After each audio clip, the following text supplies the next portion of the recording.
എല്ലാവർക്കും ആശംസകൾ. നമുക്ക് ആരംഭിക്കാം. ആദ്യം ഗുരുപ്രണാമം. നാരായണം നമസ്കൃത്യ നരം ചൈവ നരോത്തമം ദേവീം സരസ്വതിം വ്യാസം തതോ ജയമുദീരയേത്. നഷ്ടപ്രായേഷു ഭദ്രേഷു നിത്യം ഭാഗവത സേവയാ ഭാഗവതേ ഉത്തമ ശ്ലോകേ ഭക്തിർഭവതി നൈഷ്ടകേ. മൂകം കരോതി വാചാലം പങ്കും ലംഘയതേ ഗിരിം യത്കൃപാതമഹം വന്ദേ പരമാനന്ദമാധവം ശ്രീഗുരും ദീനതാരിണം ശ്രീചൈതന്യ ഈശ്വരം. ഓം അജ്ഞാനതിമിരാന്തസ്യ ജ്ഞാനാഞ്ജനശലാകയാ ചക്ഷുരുന്മീലിതം യേന തസ്മൈ ശ്രീഗുരവേ നമഃ. ശ്രീചൈതന്യമനോഭീഷ്ടം സ്ഥാപിതം യേന ഭൂതലേ സ്വയം രൂപകഥാ മഹ്യം ദദാതി സ്വപദാന്തികം. വന്ദേഹം ശ്രീഗുരോ ശ്രീയുതപദകമലം ശ്രീഗുരൂൻ വൈഷ്ണവാംശ്ച ശ്രീരൂപം സാഗ്രജാതം സഹഗണ രഘുനാഥാനിതം തം സജീവം സാദ്വൈതം സാവധൂതം പരിജനസഹിതം കൃഷ്ണ ചൈതന്യദേവം ശ്രീരാധാ കൃഷ്ണപാദാൻ സഹഗണ ലളിത ശ്രീവിശാഖാനിതാംശ്ച. ഹേ കൃഷ്ണ കരുണാ സിന്ധോ ദീനബന്ധോ ജഗത്പദേ ഗോപേശ ഗോപികാ കാന്ത രാധാ കാന്ത നമസ്തുതേ. തപ്തകാഞ്ചന ഗൗരാംഗീ രാധേ വൃന്ദാവനേശ്വരി വൃഷഭാനുസുതേ ദേവി പ്രണമാമി ഹരിപ്രിയേ. വാഞ്ചാകൽപതരുഭ്യശ്ച കൃപാ സിന്ധുഭ്യ ഏവ ച പതിതാനാം പാവനേഭ്യോ വൈഷ്ണവേഭ്യോ നമോ നമഃ. നമഃ ഓം വിഷ്ണുപാദായ കൃഷ്ണപ്രേഷ്ഠായ ഭൂതലേ ശ്രീമദേ ഭക്തിവേദാന്ത സ്വാമിൻ ഇതി നാമിനെ. നമസ്തേ സാരസ്വതേ ദേവേ ഗൗരവാണി പ്രചാരിണേ നിർവിശേഷ ശൂന്യവാദി പാശ്ചാത്യദേശതാരിണേ. ജയ ശ്രീകൃഷ്ണ ചൈതന്യ പ്രഭു നിത്യാനന്ദ ശ്രീ അദ്വൈത ഗദാധര ശ്രീവാസാദി ഗൗരഭക്തവൃന്ദ. ഹരേ കൃഷ്ണ കൃഷ്ണ കൃഷ്ണ ഹരേ ഹരേ ഹരേ രാമ രാമ രാമ ഹരേ ഹരേ. ഓം നമോ ഭഗവതേ വാസുദേവായ. ഓം നമോ ഭഗവതേ വാസുദേവായ. ഓം നമോ ഭഗവതേ വാസുദേവായ. ഓം നമോ ഭഗവതേ വാസുദേവായ. ഓം തത്സത്. ശ്രീമദ് ഭഗവത്ഗീത യഥാരൂപം അധ്യായം 2 ഗീതാവിഷയ സംഗ്രഹം അഥവാ സാഖ്യായോഗം അതാണ് എടുക്കാൻ പോകുന്നത്. എല്ലാവരും പുസ്തകം ഒന്ന് കയ്യിൽ പിടിച്ചാൽ വളരെ നന്നായിരിക്കും. പരമദിവ്യോത്തമ പുരുഷനായ ഭഗവാൻ ശ്രീകൃഷ്ണൻ ലോകത്തിനോടായിട്ട് ഉപദേശിച്ച ഒരു ആധ്യാത്മിക ശാസ്ത്രമാണ് ശ്രീമദ് ഭഗവത്ഗീത. ഭഗവാൻ ഇവിടെ അർജുനനോട് പാരമാർത്ഥികമായിട്ടുള്ള തലത്തില്, അതായത് വാസ്തവികമായിട്ട് ആത്മാവിനെ കുറിച്ച് നല്ല വിശദീകരിച്ചു. ആത്മാവിനെ കുറിച്ച് ഇത്രയും വിശദീകരിക്കുന്ന ഒരു ഗ്രന്ഥം ഭൂമിയിൽ അല്ലെങ്കിൽ പ്രപഞ്ചത്തിൽ തന്നെ വേറെ ഇല്ലെന്ന് വേണം പറയാനായിട്ട്. അത്രയും വളരെയധികം നിരൂപണം ചെയ്ത് പല പല കോണുകളിലൂടെ വിശകലന പഠനം ചെയ്തിട്ട് തലനാരിഴ കീറി പരിശോധിച്ചിട്ടാണ് ഇവിടെ ഭഗവാൻ ആ ഒരു ഉണ്മയെ കുറിച്ച്, അവബോധത്തെ കുറിച്ച്, യാതൊന്ന് ഇല്ലെങ്കിൽ ഈ പ്രപഞ്ചം നിശ്ചലമാകും, അങ്ങനെയുള്ള ആ ആത്മാവിനെ കുറിച്ച്, ജീവസത്തയെ കുറിച്ച്, ജീവകണത്തെ കുറിച്ച്, ആ ഒരു സ്ഫുല്ലിംഗത്തെ കുറിച്ച് സംസാരിച്ചത്. അതിന്റെ ഗുണവിശേഷങ്ങളെല്ലാം പറഞ്ഞു. ന ജായതേ മ്രിയതേ വാ കദാചിത്, ഇതിന് ഒരിക്കലും ജനനമോ മരണമോ ഇല്ല. അതിന്റെ ഇടയ്ക്കുള്ള അസ്ഥിതേ വർദ്ധതേ വിപരിണാമിതേ അഭക്ഷീയതേ തുടങ്ങിയിട്ടുള്ള ഭാവഭേദങ്ങൾ ഒന്നും തന്നെ ആത്മാവിനില്ല. അതെല്ലാം ശരീരത്തിന് മാത്രമേ ഉള്ളൂ. കാരണം ശരീരം അധമമായിട്ടുള്ള പ്രകൃതി കൊണ്ട്, ഭൗതിക വസ്തുക്കളെ കൊണ്ട് സൃഷ്ടിച്ചതാണ്. എന്നാൽ ആത്മാവാകട്ടെ എൻ്റെ തന്നെ വിഭിന്നാംശമാണ്, എൻ്റെ തന്നെ ചേതനയാണ്, ഞാൻ തന്നെയാണ് അതായിട്ട് പരിണമിച്ചിരിക്കുന്നത്. അതുകൊണ്ട് അതിന് നാശമില്ല എന്ന് എല്ലാ കോണുകളിൽ നിന്നും വിശദമായിട്ട് അതിനെ അടിസ്ഥാനപരമായിട്ട് പറഞ്ഞുകൊണ്ട് ഭഗവാൻ ഉപസംഹരിച്ചു. എന്നിട്ട് അർജുനനോട് പറഞ്ഞു, അല്ല അർജുന, ഇനി ലോകത്തിന്റെ പല ഭാഗങ്ങളിലും പല മതവിഭാഗക്കാരുണ്ട്. സനാതനധർമ്മമായിട്ടുള്ള ഹിന്ദു മതം മാത്രമല്ല, ജൈന മതവും പാഴ്സി മതവും ബുദ്ധമതവും എല്ലാം ഉണ്ട്. അതില് വൈഭാഷികരെന്നറിയപ്പെടുന്ന ചില ആളുകൾ വിചാരിക്കുന്നത്, അല്ലെങ്കിൽ ക്രിസ്ത്യൻ വിഭാഗത്തിലെ ചില ആളുകൾ വിചാരിക്കുന്നത്, മനുഷ്യന് ഒരു ജന്മം മാത്രമേ ഉള്ളൂ, അല്ലെങ്കിൽ എല്ലാവർക്കും ഒരു ജന്മം മാത്രമേ ഉള്ളൂ. ജീവിക്കുന്നു, ജനിക്കുന്നു, ജീവിക്കുന്നു, മരിക്കുന്നു, കഴിഞ്ഞു, അതോട് കൂടിയിട്ട്. അങ്ങനെയാണ് നീ വിചാരിക്കുന്നത് എങ്കിൽ കൂടെയും നിനക്ക് ശോചിക്കാൻ അർഹതയില്ല, ദുഃഖിക്കുവാൻ അർഹതയില്ല. അതായത് ആത്മാവ് ജനിക്കുന്നില്ല, മരിക്കുന്നില്ല വാസ്തവികത്തില്, പരമാർത്ഥികമായിട്ട്. എന്നാൽ ഇനി മറ്റുള്ള സാധാരണ ജനങ്ങളെ പോലെ നീ വിചാരിക്കുകയാണ്, ജനിക്കുകയും മരിക്കുകയും ചെയ്യുന്നു, പിന്നെ നമുക്ക് വേറെ പുനർജന്മമില്ല, വേറൊരു ലോകമില്ല. ഇനി അഥവാ ഉണ്ടെങ്കിൽ തന്നെ ഈ ഒരു ജന്മവുമായിട്ട് യാതൊരു ബന്ധവുമില്ല. നമ്മുടെ ഈ ജന്മത്തിലെ പാപവും പുണ്യവും കർമ്മഫലങ്ങളും എല്ലാം തന്നെ ഈ ജന്മത്തോട് കൂടിയിട്ട് മണ്ണടിയുന്നു. പിന്നെ ഒരു പുതിയ വ്യക്തിയായിട്ടാണ് നമ്മൾ അടുത്ത ജന്മത്തിൽ ജനിക്കുന്നത്. ഈ ജന്മവുമായിട്ട് യാതൊരു ബന്ധവുമില്ല. അങ്ങനെയാണ് ചില വൈഭാഷികരായിട്ടുള്ള ബുദ്ധമത അനുയായികളും ക്രിസ്ത്യമത അനുയായികളും ഇസ്ലാം മത വിശ്വാസികളെല്ലാം ചില വിഭാഗത്തിൽ പെടുന്നവർ വിചാരിക്കുന്നത്. അങ്ങനെയാണെങ്കിൽ അപ്പോഴും നീ ദുഃഖിക്കാനായിട്ട് ഇടയില്ല. അപ്പോ അർജുനൻ ചോദിച്ചു, എന്താ അങ്ങനെ പറയുന്നത് അങ്ങ്, അല്ല ഗോവിന്ദ, എന്താ അതിന് വിശദീകരണം എന്ന് ചോദിച്ചു. അധച്ചൈന്യം നിത്യജാതം നിത്യം വാ മന്യസേ മൃതം തദാവിത്വം മഹാഭാഹോ നൈവം ശോചിതുമർഹസി. ആത്മാവും ശരീരവും എല്ലാ ദിവസവും ജനിക്കുകയും മരിക്കുകയും, അല്ലെങ്കിൽ എല്ലാ കാലഘട്ടത്തിലും എല്ലാ ജന്മത്തിലും പുതിയതായിട്ട് പുതിയ ആത്മാവുണ്ടാകുന്നു, അത് നശിച്ചു പോകുന്നു. അടുത്ത ജന്മത്തിൽ പുതിയ ആത്മാവുണ്ടാകുന്നു, അത് നശിക്കുന്നു. അതോടൊപ്പം തന്നെ പുതിയ ശരീരം ഉണ്ടാകുന്നു, അതും നശിച്ചു പോകുന്നു. ഭൗതികമായിട്ടുള്ള ശരീരം നശിക്കുമ്പോൾ അതിന്റെ ഉള്ളിൽ അടങ്ങിയിരിക്കുന്ന ആത്മാവും നശിച്ചു പോകുന്നു, അല്ലെ? ഇപ്പോ ഒരു ബിസ്ക്കറ്റോ ചപ്പാത്തിയോ അല്ലെങ്കിൽ വേറെ എന്തെങ്കിലും വിലപിടിപ്പ വസ്തുക്കളോ എന്തെങ്കിലും ഒരു തുണിയിലോ അല്ലെങ്കിൽ ഒരു കടലാസ് കഷ്ണത്തിലോ നമ്മൾ പൊതിഞ്ഞിട്ട് ആ കടലാസോ തുണിയോ കത്തിക്കുന്ന സമയത്ത് എന്ത് സംഭവിക്കും? അതിൻ്റെ ഉള്ളിലുള്ള വസ്തുവും നശിച്ചു പോകും, അല്ലെ? അതുപോലെ ഭൗതിക ശരീരം നശിക്കുമ്പോൾ അതിൻ്റെ ഉള്ളിലിരിക്കുന്ന ആത്മാവും നശിച്ചു പോകുന്നു എന്നാണ് നീ വിശ്വസിക്കുന്നതെങ്കിൽ കൂടെയും, നോക്കൂ, പാരമാർത്ഥികമല്ല പറഞ്ഞു കഴിഞ്ഞു. ഇവിടെ ഇവ ഏവ എന്ന ശബ്ദമാണ് ഉപയോഗിച്ചിരിക്കുന്നത്. അപ്പൊ അതുകൊണ്ട് അല്ലെങ്കിൽ കൂടെയും, അതായത് തെറ്റിദ്ധാരണയാണ്, അത് ശരിയല്ല, വാസ്തവികമല്ല, അത് പ്രാതിഭാസികമാണ്, അല്ലെങ്കിൽ വ്യവഹാരികമാണ്. അങ്ങനെ തോന്നലുണ്ടാകുന്നു, അല്ലെ? സൂര്യൻ കിഴക്കുദിക്കുകയും പടിഞ്ഞാറ് അസ്തമിക്കുകയും ചെയ്യുന്നുവെന്ന ഒരു തോന്നൽ ഉളവാകുന്നു. വാസ്തവികമാണോ? അല്ല. നമുക്കെല്ലാവർക്കും അറിയാം, കടലിന്റെ പരിസരത്ത് പോയി നിന്ന് കഴിഞ്ഞാൽ സൂര്യൻ കടലിൽ മുങ്ങിപ്പോകുന്നതായിട്ട് തോന്നും. വാസ്തവികമാണോ? അല്ല. പാരമാർത്ഥികമാണോ? അല്ല. ഇതുപോലെയാണ് നീ വിശ്വസിക്കുന്നതെങ്കിൽ കൂടെയും നിനക്ക് ദുഃഖിക്കുവാൻ അർഹതയില്ല. അർജുനൻ ചോദിച്ചു, എന്തുകൊണ്ടാണ് അങ്ങ് അങ്ങനെ പറയുന്നത്? എന്തുകൊണ്ടാണ്? ഭഗവാൻ പുഞ്ചിരിച്ചുകൊണ്ട് മന്ദഹസിച്ചുകൊണ്ട് മറുപടി പറയാനായിട്ട് ആരംഭിച്ചു. ശ്രീ ഭഗവാനുവാച, പരമദിവ്യോത്തമ പുരുഷൻ ശ്രീമന്നാരായണൻ സച്ചിദാനന്ദ സ്വരൂപൻ സർവലോക മഹേശ്വരൻ ഐശ്വര്യാദി സദ്ഗുണസമ്പന്നൻ ക്ഷരപുരുഷന്മാർക്കും അക്ഷരപുരുഷന്മാർക്കും ഉന്നതനായിട്ടുള്ള പരമദിവ്യോത്തമ പുരുഷനായിട്ടുള്ള ഭഗവാൻ പറഞ്ഞു, ജാതസ്യ ഹി ധ്രുവോ മൃത്യു ധ്രുവം ജന്മ മൃതസ്യ ച തസ്മാദ പരിഹാര്യാർത്ഥേ നത്വം ശോചിതുമർഹസേ. വിവർത്തനം, ട്രാൻസ്ലേഷൻ. അല്ലയോ അർജുന, ജനിച്ചവന് മരണം നിശ്ചിതമാണ്, അതുപോലെ മരിച്ചവന് ജനനവും.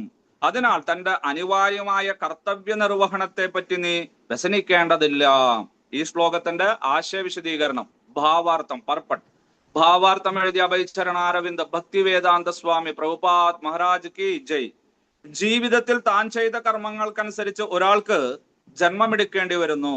ആ കർമ്മങ്ങളുടെ കാലാവധി കഴിയുമ്പോൾ അടുത്ത ജന്മമെടുക്കാൻ വേണ്ടി മരിക്കുകയും വേണം. ഇപ്രകാരം ഒരാൾ ഒന്നിനു പുറകെ ഒന്നായുള്ള ജനന മരണമാകുന്ന ചക്രത്തിൽപ്പെട്ട് മോചനമില്ലാതെ ഉഴലുന്നു. ഇത് അനാവശ്യമായ യുദ്ധത്തെയോ വധത്തെയോ സാധൂകരിക്കുന്നില്ല. എങ്കിലും മനുഷ്യ സമൂഹത്തിൽ നീതിപാലനത്തിനു വേണ്ടി യുദ്ധവും ഹിംസയും ഒഴിച്ചുകൂടാതെ വരുന്നു. ഭഗവാൻ ഇനി ആ താഴേക്കിടയിലേക്ക് ഇറങ്ങി വന്നിട്ട് ഒരു ഗുരുവിന്റെ മഹിമ നിങ്ങൾക്ക് ഇവിടെ കാണാനായിട്ട് സാധിക്കും. അടുത്തുള്ള ശ്ലോകങ്ങളിൽ നിങ്ങൾക്ക് കാണാനായിട്ട് സാധിക്കും. ഭഗവത്ഗീതയില് ഉടനീളം നിങ്ങൾക്ക് കാണുവാനായിട്ട് സാധിക്കും.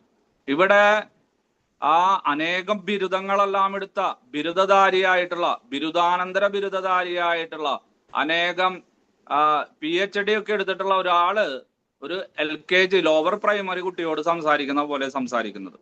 ഭഗവാൻ ആദ്യം അർജുനന്റെ തലത്തിലേക്ക് ഇറങ്ങി വന്നു. കാരണം പറയുന്നത് മനസ്സിലാക്കണം. അത് കഴിഞ്ഞ് ഭഗവാൻ വീണ്ടും അതിനേക്കാളും താഴേക്കിടയിലേക്ക് ഇറങ്ങി വന്ന് സംസാരിക്കുന്ന ഒരു കാഴ്ചയാണ് നമ്മൾ കാണാൻ പോകുന്നത്. ഒരു ഭഗവത്ഗീത വിദ്യാർത്ഥി അല്ലെങ്കിൽ ഒരു പ്രചാരകൻ, ഒരു പ്രഭാഷകൻ ഇതുപോലെയായിരിക്കണം. തന്റെ മുന്നിൽ ആരാണ് ഇരിക്കുന്നത് അതിനനുസരിച്ച് വേണം അദ്ദേഹം സംസാരിക്കുവാൻ. അല്ലാതെ തന്റെ അറിവ് ജ്ഞാനം ഛർദ്ദിക്കുകയല്ല വേണ്ടത്. പരോപദേശ പാണ്ഡിത്യം എന്നാണ് സാധാരണ പൊതുവെ നമ്മൾ ധരിച്ചു വെച്ചിരിക്കുന്നത്. മറ്റുള്ളവർക്ക് ഉപദേശിക്കുക, നമ്മുടെ ജീവിതത്തിൽ അതൊന്നും പാലിക്കേണ്ട, അല്ലെ? അതൊക്കെ വെറുതെ അവിടെ വ്യാസാസനത്തിലോ അല്ലെങ്കിൽ എന്തെങ്കിലും മണ്ഡപത്തിലോ അല്ലെങ്കിൽ 4 ആള് കൂടുന്ന സ്ഥലത്തോ നമ്മള് കുറെ ശ്ലോകങ്ങളും അതിന്റെ വിവർത്തനങ്ങളും ഒക്കെ പറഞ്ഞ് മറ്റുള്ളവർക്ക് തന്റെ അറിവ് പ്രകടിപ്പിക്കുക. പക്ഷെ അതല്ല, നമ്മുടെ അറിവ് കുറച്ചാണെങ്കിൽ കൂടെയും അത് മറ്റുള്ളവർക്ക് ഗുണകരമാവുന്ന രീതിയിൽ, അവർക്ക് മനസ്സിലാവുന്ന രീതിയിൽ പറഞ്ഞു മനസ്സിലാക്കുക. ഇവിടെ ഭഗവാൻ പറയാ, ജാതസ്യാഹി ധ്രുവോ മൃത്യുഹു ഹി, നിശ്ചയമായും. എന്തുകൊണ്ടെന്നാൽ ഏതൊക്കെ ശ്ലോകങ്ങളിൽ ഹി എന്ന പദം വരുന്നത്, അത് നിശ്ചയമായും തീർച്ചയായിട്ടും നാം അറിഞ്ഞിരിക്കേണ്ടതാണ്. 1. 2, മുമ്പിലത്തെ ശ്ലോകവുമായിട്ട് ഘടിപ്പിക്കുകയാണ് ചെയ്യുന്നത്. ഹി, അർജുന, ഞാൻ എന്തുകൊണ്ടാണ് അങ്ങനെ പറഞ്ഞതെന്നറിയാമോ? എങ്ങനെ? നീ സാധാരണക്കാരനെ പോലെ ആത്മാവ് എപ്പോഴും ജനിക്കുകയും മരിക്കുകയും ചെയ്യുന്നതാണെങ്കിൽ, വിചാരിക്കുന്നതാണെങ്കിൽ കൂടെയും നീ ശോചിക്കുവാൻ ദുഃഖിക്കുവാൻ അർഹതയില്ല. എന്തുകൊണ്ടെന്നാൽ ഹി, എന്തുകൊണ്ടെന്നാൽ നിശ്ചയമായും, ധ്രുവം നിശ്ചിതമാണ്. എന്ത്? ജാതസ്യ ജനിച്ചവന്, മൃത്യുഹു മരണം, ജനിച്ചവന് മരണം സുനിശ്ചിതമാണ്. ധ്രുവോഹി, അല്ലെ? ജനിച്ചവന് മരണം സുനിശ്ചിതമാണ്. നിങ്ങളുടെ വീടിന്റെ അടുത്ത് ആരെങ്കിലും ഉണ്ടോ ജനിച്ചു മരിച്ചിട്ടില്ല ഇതുവരെ, അല്ലെ? 600 വർഷമായി, 800 വർഷമായി, 1000 വർഷമായി, അങ്ങനെ ആരെങ്കിലും പരിചയമുണ്ടോ? അല്ലെങ്കിൽ വൃക്ഷങ്ങള് 10,000 വർഷങ്ങളായി, 20,000 വർഷങ്ങളായി, എത്രയാണെന്ന് അറിയില്ല, ഇതുവരെ ആ വൃക്ഷം നശിച്ചിട്ടില്ല. അല്ലെങ്കിൽ ആട്, കോഴി, പാമ്പ്, ഒട്ടകം, ആന, സർവചരാചരങ്ങൾക്കും അന്ത്യമുണ്ട്. കാരണം എന്താണ്? അത് ഭൗതിക പ്രകൃതി കൊണ്ട് സൃഷ്ടിച്ചതാണ്, പഞ്ചഭൂതങ്ങളെ കൊണ്ട് സൃഷ്ടിച്ചതാണ്. അത് ഭഗവാന്റെ അധമ പ്രകൃതിയാണ്. 7-ാം അധ്യായത്തിൽ നമ്മൾ പഠിക്കും, അല്ലെ? ഭഗവാന്റെ 2 പ്രകൃതികൾ, ഉത്തമമായ പ്രകൃതിയും അധമമായിട്ടുള്ള നികൃഷ്ടമായിട്ടുള്ള പ്രകൃതിയും. അങ്ങനെ നികൃഷ്ടമായിട്ടുള്ള അധമമായിട്ടുള്ള പ്രകൃതി കൊണ്ടാണ് നമ്മുടെ ശരീരം സൃഷ്ടിച്ചിരിക്കുന്നത്.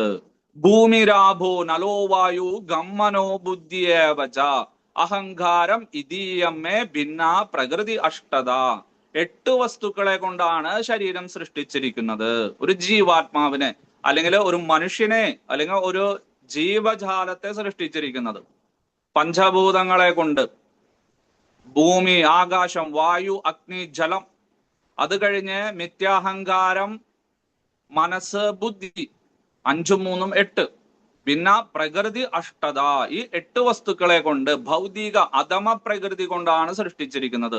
നോക്കൂ, നമ്മുടെ ബുദ്ധി പോലും അധമമാണ്. പിന്നെ എങ്ങനെ മനസ്സിലാക്കാൻ സാധിക്കുക? ആലോചിച്ച് നോക്കൂ, അല്ലെ? നമ്മൾ വലിയ ബുദ്ധിമാനെ പോലെ നടിക്കുന്നു, പണ്ഡിതനെ പോലെ, ജ്ഞാനിയെ പോലെ. ഭഗവാൻ പറയുന്നു, ആ മനസ്സും ബുദ്ധിയും മിഥ്യാഹങ്കാരവും എന്റെ നികൃഷ്ട ശക്തിയാണ്, ജഡവസ്തുവാണ്, ഒന്നും ചെയ്യാൻ സാധിക്കില്ല. വീട്ടില് ഒരു ബൾബോ ടിവിയോ വെച്ചിരിക്കുന്ന പോലെ, കറണ്ട് ഇല്ലാത്ത വീട്ടില് bulb, fridge, washing machine, LED TV, അത് ഇതൊക്കെ വാങ്ങിച്ചു വെച്ചിരിക്കുന്നത് വല്ല പ്രയോജനം ഉണ്ടോ? ഒരു പ്രയോജനമില്ല. എപ്പോഴാണ് പ്രയോജനം വരുന്നത്? വൈദ്യുതി പ്രവഹിക്കുമ്പോൾ, വിദ്യുത് ശക്തി അതിലേക്ക് എത്തിച്ചേരുമ്പോൾ. ഇലക്ട്രിസിറ്റി ഇല്ലെങ്കിൽ ഇതൊക്കെ പ്രവർത്തിക്കും, ജഡവസ്തുവാണ്. അതുപോലെ നാം വിചാരിക്കുന്ന ബുദ്ധിയും ചിത്തവും മിഥ്യാഹങ്കാരവും നമ്മുടെ ഈ കണ്ണുകളും മൂക്കുകളും ചെവികളും വായകളും വിസർജനേന്ദ്രിയവും ഉൽപാദനേന്ദ്രിയവും എല്ലാം എന്താണ്? ജഡമാണ്, ചീഞ്ഞു നാറുന്നതാണ്, ജീർണത സംഭവിക്കുന്നതാണ്. പക്ഷെ എപ്പോഴാണ് ആ ഭഗവാന്റെ ഉണ്മ, ആ ഒരു ചൈതന്യം, അവബോധം, ജീവസത്ത പ്രവേശിക്കുന്നത്, ജീവാത്മാവ് അല്ലെങ്കിൽ പ്രാണൻ എന്നോ വേറെന്ത് ദേഹി എന്നോ ശരീരി എന്നോ ഏത് വേണമെങ്കിലും പറയാം, അത് പ്രവഹിക്കുന്നത് അപ്പോഴത് ഉണ്മയായിട്ട് അതൊരു നല്ലൊരു വസ്തുവായിട്ട് മാറുന്നു. അല്ലെങ്കിലോ ജഡവസ്തു, എത്ര സുന്ദരനായിക്കോട്ടെ സുന്ദരി ആയിക്കോട്ടെ, അല്ല സിനിമാ നടികളോ ആരും ആയിക്കോട്ടെ, മരിച്ചു കഴിഞ്ഞ് 2 ദിവസം കഴിഞ്ഞാലോ ദുർഗന്ധം വന്ന് ചീഞ്ഞളിയാനായിട്ട് ആരംഭിക്കും. ലക്ഷക്കണക്കിന് ആരാധകര് ഉദ്ഘാടനത്തിന് വേണ്ടിയിട്ട് എത്തിച്ചേരുന്നു. പക്ഷെ ദുർഗന്ധം വമിക്കുന്ന ആ ശരീരത്തെ കാണാനായിട്ട് ആരെങ്കിലും ആഗ്രഹിക്കോ? ഇല്ല. വെറുപ്പോട് കൂടിയിട്ട് മൂക്ക് പൊത്തി അവിടെ നിന്ന് ഓടിക്കളയും. നോക്കണേ, എന്തുകൊണ്ട്? ചൈതന്യം നഷ്ടപ്പെട്ടിരിക്കുന്നു, മരിച്ചിരിക്കുന്നു, പ്രാണൻ പോയിരിക്കുന്നു. ദേഹത്തിൽ നിന്ന് ദേഹി വേർപ്പെട്ടിരിക്കുന്നു, ശരീരത്തിൽ നിന്ന് ശരീരി വേർപ്പെട്ടിരിക്കുന്നു. ആ ഒരു ഭൗതിക ശരീരത്തിൽ നിന്ന് ജീവാത്മാവ് വേറെ എവിടേക്കോ പോയിരിക്കുന്നു. ഈ ഒരു പാരമാർത്ഥിക ചിന്തയാണ് ഇനിയുള്ള അധ്യായങ്ങളിൽ മുഴുവൻ ഭഗവാൻ പറയാൻ പോകുന്നത്. അതുകൊണ്ട് ജാതസ്യാഹി ധ്രുവോ മൃത്യുഹു, ജനിച്ചവന് മരണം സുനിശ്ചിതമാണ് അർജുന. അല്ലയോ കൗന്ദേയ, ജനിച്ചാൽ ഒരിക്കൽ മരിക്കണം. പിന്നെയോ ധ്രുവം ജന്മമൃതസ്യ ച, ഇനി മരിച്ചു കഴിഞ്ഞാലോ നിശ്ചയമായും നിശ്ചയമായും അവന് ജന്മഹ, ജന്മമുണ്ട്. ജനിച്ചാൽ ഒരിക്കൽ മരിക്കുകയും മരിച്ചാൽ ഒരിക്കൽ ജനിക്കുകയും വേണം. അല്ല പ്രഭു, അപ്പൊ പിന്നെ നമ്മളൊക്കെ എന്തിനാ ഈ ഭഗവത് ഭക്തിയുത സേവനം ചെയ്യുന്നത്? എന്തിനാ ജപിക്കുന്നത്? എന്തിനാണ് ദാനധർമാദികൾ ചെയ്യുന്നത്? എന്തിനാണ് ഈ പുരുഷോത്തമ മാസം, ചാതുർമാസം തുടങ്ങിയിട്ടുള്ള മാസങ്ങളില് വ്രതാനുഷ്ഠാനങ്ങളെല്ലാം എടുക്കുന്നത്? ജനിച്ചാൽ ഒരിക്കൽ മരിക്കണം, മരിച്ചാൽ ഒരിക്കൽ ജനിക്കണം. മോക്ഷമുക്തി ഒന്നില്ലേ നമുക്ക്? ഈ പരമപദ പ്രാപ്തിയോ വൈകുണ്ഠ പ്രാപ്തിയോ ഗോലോകന വൃന്ദാവന പ്രാപ്തിയോ ഒന്നില്ലേ എന്ന് ചോദിച്ചു കഴിഞ്ഞാൽ ഉണ്ട്. ഇവിടെ ഭഗവത്ഗീത ആർക്ക് വേണ്ടിയിട്ടുള്ളതാണ്? സാധാരണക്കാർക്ക് വേണ്ടിയിട്ടുള്ളതാണ്. ആദ്യമേ തന്നെ മനസ്സിലാക്കണം, ഭഗവത്ഗീത ജ്ഞാനിക്കോ ഭക്തനോ യോഗിക്കോ വേണ്ടിയുള്ളതല്ല. ആർക്ക് വേണ്ടിയിട്ടുള്ളതാണ്? ബദ്ധാത്മാവായിട്ടുള്ള ഒരു മനുഷ്യന് വേണ്ടിയിട്ടുള്ളതാണ്. ഇവിടെ സംസാരിക്കുന്ന കാര്യങ്ങളും ആർക്ക് വേണ്ടിയിട്ടുള്ളതാണ്? സാധാരണ മനുഷ്യർക്ക് വേണ്ടിയിട്ട്. മറ്റുള്ളവർക്കെല്ലാം വേദങ്ങള്, ഉപനിഷത്തുക്കള്, മറ്റുള്ള ഗ്രന്ഥങ്ങളാണ്. ഇത് ഒരു പ്രാഥമികമായിട്ടുള്ളൊരു ഗ്രന്ഥം, പ്രാഥമികമായിട്ടുള്ളൊരു സംഗ്രഹ രൂപത്തിലുള്ള വേദാന്ത സാരസർവസ്വമാണ് ഭഗവത്ഗീത. ഇതില് ഭഗവാൻ പാരമാർത്ഥിക തലത്തിൽ പറഞ്ഞു കഴിഞ്ഞു. ഇനി ഒരു സാധാരണക്കാരന് ഇനി സന്തോഷിക്കുവാനായിട്ട് അദ്ദേഹത്തിന്റെ കാഴ്ചപ്പാടും കൂടി പറയണല്ലോ. അങ്ങനെയാണല്ലോ, അല്ലാതെ കുറച്ചാളുകൾക്ക് മാത്രം വേണ്ടിയിട്ടുള്ളതല്ല ഭഗവത്ഗീത, ലോകത്തിന് മുഴുവനായിട്ട് ഉപദേശിച്ചിട്ടുള്ളതാ. ഇനി ആരെങ്കിലും അങ്ങനെ കരുതുന്നെങ്കിൽ അവരോട് പറയുകയാണ്, അല്ലയോ, നിങ്ങൾക്ക് ജനനവുമുണ്ട്, മരണവുമുണ്ട്, പിന്നെയും ജനിക്കണം, പിന്നെയും മരിക്കണം. എന്തനുസരിച്ച്? കർമ്മഫലം അനുസരിച്ച്. ഇവിടെ കർമ്മഫലം ആഗ്രഹിക്കുന്ന ഒരു ഭൗതിക വ്യക്തിയെ കുറിച്ചിട്ടാണ് പറയുന്നത്, അല്ലെങ്കിൽ മോക്ഷം ഇച്ഛിക്കുന്ന, അല്ലെങ്കിൽ ആ ഒരു മുക്താത്മാവായിട്ടുള്ള ഒരു ഭക്തനെ കുറിച്ചോ ഇവിടെ സംസാരിക്കുന്നത്. ഇവിടെ ഒരു സാധാരണക്കാരന്റെ നിലവാരത്തിലേക്ക് താഴ്ന്നു വന്നിട്ടാണ് ഭഗവാൻ ഇവിടെ പറയുന്നത്. അതുകൊണ്ട് ഇതൊന്നും ഒരു വേദാന്തിയായിട്ടുള്ള ഒരു വ്യക്തിയെ കുറിച്ചിട്ടോ, അല്ലെങ്കിൽ മോക്ഷം ആഗ്രഹിക്കുന്ന, അല്ലെങ്കിൽ മോക്ഷത്തിനായിട്ട് പ്രവർത്തിക്കുന്ന ഒരു പരിശുദ്ധ ഭക്തനെ സംബന്ധിച്ചോ അല്ല. കർമ്മഫലം അനുസരിച്ചിട്ട് നമുക്ക് ജനിക്കേണ്ടി വരും. എവിടെയാണ്? ഉത്കൃഷ്ട ലോകങ്ങളിലായിരിക്കാം, മധ്യമലോകങ്ങളിലായിരിക്കാം, അധമലോകങ്ങളിലായിരിക്കാം. കാരണം കർമ്മഫലം അനുഭവിച്ചേ മതിയാകൂ. കർമ്മഫലം പൂർത്തീകരിക്കുവാൻ വാസനകള്, ആഗ്രഹങ്ങള്, അത്യാഗ്രഹമോ ദുരാഗ്രഹമോ നല്ല ആഗ്രഹമോ എന്ത് തന്നെ ആയിക്കോട്ടെ, അതെല്ലാം പൂർത്തീകരിക്കുവാൻ ജന്മം എടുക്കേണ്ടി വരും. പ്രാരാബ്ധ കർമ്മങ്ങളും പ്രായശ്ചിത്ത കർമ്മങ്ങളും അല്ലെ, കാമ്യകർമ്മങ്ങളും എല്ലാം അനുഭവിക്കുവാനായിട്ട് നാം ജനിച്ചേ മതിയാവൂ. അതാണ് ഇവിടെ ഉദ്ദേശിക്കുന്നത്. അല്ലാതെ ഭഗവാൻ തെറ്റു പറയുന്നു, അല്ലെങ്കിൽ ഭഗവാൻ നമ്മളെ നിരാശപ്പെടുത്തുന്നു, ഇങ്ങനെ നെഗറ്റീവായിട്ടുള്ള കാര്യങ്ങൾ പറയുന്നു, അങ്ങനെയൊന്നും വിചാരിക്കരുത്. കാരണം ഭഗവാൻ ഇവിടെ സാധാരണക്കാരെ കുറിച്ചിട്ടാണ് ഇവിടെ കൂടുതലും സംസാരിക്കുന്നത്. ഇനി നമുക്കുള്ള പ്രഭാഷണം, നമുക്കുള്ള ഉപദേശം ഇനി വരാനിരിക്കുന്നതേ ഉള്ളൂ. ഇടയ്ക്കിടയ്ക്ക് പറയുന്നുണ്ട് ഭഗവാൻ ആ മോക്ഷം ആഗ്രഹിക്കുന്ന വ്യക്തികൾക്ക് വേണ്ടിയിട്ട്. പക്ഷെ കൂടുതലും 90% ഇവിടെ ഒരു സാധാരണക്കാരന് വേണ്ടിയിട്ടാണ് ഉപദേശിക്കുന്നത്. അവരെ ഉന്നത നിലവാരത്തിലേക്ക് എത്തിക്കുവാൻ വേണ്ടിയിട്ട്, അല്ലെ, ഒരു ചെറിയ കുട്ടിയെ നല്ല ബുദ്ധിയും ബോധവും എല്ലാം വന്ന് അവനെ ഉയർന്ന നിലയിലേക്ക് എത്തിക്കുവാൻ വേണ്ടിയിട്ട്, ആ ഉയർന്ന നിലയിൽ എത്തിയ ഒരു വ്യക്തിക്ക് ഇതൊക്കെ പഠിക്കേണ്ട ആവശ്യമുണ്ടോ? ഇല്ല. 10ാം ക്ലാസ്സിൽ പഠിക്കുന്ന ഒരു കുട്ടി 2ലോ 3ലോ 5ലോ ചെന്നിരിക്കേണ്ട ആവശ്യമുണ്ടോ? ഇല്ല. കഴിഞ്ഞു, അവന്റെ വിദ്യാഭ്യാസം എല്ലാം പൂർത്തിയായി. അതുപോലെ ഇതെല്ലാം അറിയുന്ന ഒരു ഭഗവത്ഗീത വിദ്യാർത്ഥിയോടല്ല ഭഗവാൻ സംസാരിക്കുന്നത്. സത്സംഗത്തിലെല്ലാം പോയി ആധ്യാത്മിക ഗുരുവിൽ നിന്ന് ജ്ഞാനം സ്വീകരിച്ച ഒരു വ്യക്തിയോടല്ല ഭഗവാൻ സംസാരിക്കുന്നത്. അർജുനനോടുമല്ല ഭഗവാൻ സംസാരിക്കുന്നത്. കാരണം അതെല്ലാം കഴിഞ്ഞു. 25ാം ശ്ലോകത്തിൽ ഉപസംഹരിച്ചു ഭഗവാൻ. ഇവിടെ വേറൊരു തലത്തില് ജീവിതമുണ്ടെന്ന് വിചാരിക്കുന്ന സാധാരണക്കാരായിട്ടുള്ള ആളുകളോട്, ജാതസ്യാഹി ധ്രുവോ മൃത്യു ധ്രുവം ജന്മ മൃതസ്യ ച. അല്ലയോ കൗന്ദേയ, കുന്തിപുത്ര, അർജുന, ജനിച്ചവന് മരണം സുനിശ്ചിതമാണ്, മരിച്ചവനാകട്ടെ ജനനവും എടുക്കേണ്ടി വരും. തസ്മാത്, ഈ ഒരു കാര്യം കൊണ്ട്, ഏതൊരു കാര്യം കൊണ്ട്? ജനിച്ചവന് മരണവും മരിച്ചവന് ജനനവും ഉള്ളത് കൊണ്ട്, തസ്മാത്, ആ പരിഹാരാർത്ഥെ, പരിഹരിക്കാൻ കഴിയാത്ത ഈ ഒരു അർത്ഥേ, വിഷയത്തില്, ഈ ഒരു സംഗതിയില് അല്ലെ പരിഹരിക്കാൻ പറ്റൂ? നിങ്ങൾക്ക് ജനിച്ചു, അയ്യോ ഇനി മരിക്കാൻ പാടില്ല, എനിക്ക് കുറെ നാള് ജീവിച്ചിരിക്കണം, എനിക്ക് നാമഹട്ട ലീഡറായിട്ട് ഇങ്ങനെ ഇരിക്കണം, അല്ലെങ്കിൽ ഒരു ഭക്തനായിട്ടിരിക്കണം, എനിക്ക് ലോകം മുഴുവൻ ചുറ്റിക്കറങ്ങണം, എനിക്ക് ഭഗവത്ഗീത പ്രചാരം ചെയ്യണം, അല്ലെങ്കിൽ എനിക്ക് എൻ്റെ മകളുടെ മകളെ കുറിച്ച്, അല്ലെങ്കിൽ മകന്റെ കല്യാണമൊക്കെ കഴിയണം, ആ പേരക്കുട്ടിയുടെ പേരിടലും അവന്റെ കല്യാണമൊക്കെ അങ്ങനെ വിചാരിച്ചു കഴിഞ്ഞാൽ നടക്കുമോ? ഇല്ല. എനിക്ക് ജരാനരകൾ വരരുത്, ശരീരം ചുക്കിച്ചുളിയരുത്, എനിക്ക് കേൾവി ശക്തി കുറയരുത്, ആ കാഴ്ച ശക്തി കുറയരുത്, അല്ല ഉൽപാദന ശേഷി കുറയരുത്, അങ്ങനെയൊക്കെ വിചാരിച്ചിട്ട് വല്ല പ്രയോജനം ഉണ്ടാ? ഇല്ല. അതും നശിച്ചു പോകും. കാരണം മാറ്റം പ്രകൃതി നിയമമാണ്, അത് അംഗീകരിച്ചേ മതിയാവൂ. അതാണ് ആ പരിഹാരാർത്ഥേ, പരിഹാരമില്ലാത്ത ഈ വിഷയത്തില്. മഴക്കാലമാണ്, അല്ല അയ്യോ പ്രഭു നല്ല മഴ, എനിക്ക് സത്സംഗത്തിന് വരാൻ പറ്റില്ല പ്രഭു. പരിഹാരം കാണണം നിങ്ങൾ. അല്ല മഴയെ മാറ്റി വയ്ക്കാൻ പറ്റുമോ നിങ്ങൾക്ക്? ഇല്ല. മഴയുണ്ട്. അയ്യോ നല്ല വെയില്, വെയിലത്ത് നിന്നിട്ട് ഒരാൾ പറയാ അയ്യോ നല്ല വെയിൽ, എനിക്ക് ക്ഷീണം തോന്നുന്നു, വെയിലത്ത് നിന്ന് മാറി നിൽക്കും നിങ്ങള്. വെയില് പ്രകൃതി നിയമമാണ്, ആ പരിഹാരാർത്ഥെ പരിഹരിക്കാൻ പറ്റാത്ത വിഷയമാണ്, അല്ലെ? അതുപോലെ ഇവിടെ ജനനവും മരണവും ജനനവും എല്ലാം എന്താണ്? പരിഹരിക്കാൻ പറ്റാത്ത, ആ പരിഹാരേ അർത്ഥഃ, പരിഹരിക്കാൻ പറ്റാത്ത വിഷയമാണ്. ഈ ഒരു കാര്യം നീ മനസ്സിലാക്കിയിട്ട്, നത്വം ശോചിതുമർഹസി, ശോചിക്കുവാൻ ത്വം നിനക്ക്, ന അർഹസി, യാതൊരു തരത്തിലുള്ള അർഹതയുമില്ല. വെറുതെ ദുഃഖിക്കാതിരിക്കൂ അർജുന. നേരത്തെ ആത്മാവിന്റെയും ഭൗതിക ശരീരത്തിന്റെയും എല്ലാം ഗുണങ്ങളും ദോഷങ്ങളും എല്ലാം പറഞ്ഞു. നത്വം ശോചിതുമർഹസി, ദുഃഖിക്കുവാൻ അർഹതയില്ല. ന ജായതേ മ്രിയതേ വാ കദാചിത്, അല്ലെ? ഇതെല്ലാം വിശദീകരിച്ചു. ആത്മാവിന് ജനനമോ മരണമോ അതിന്റെ ഇടയിലുള്ള പരിവർത്തനങ്ങളോ ഇല്ല.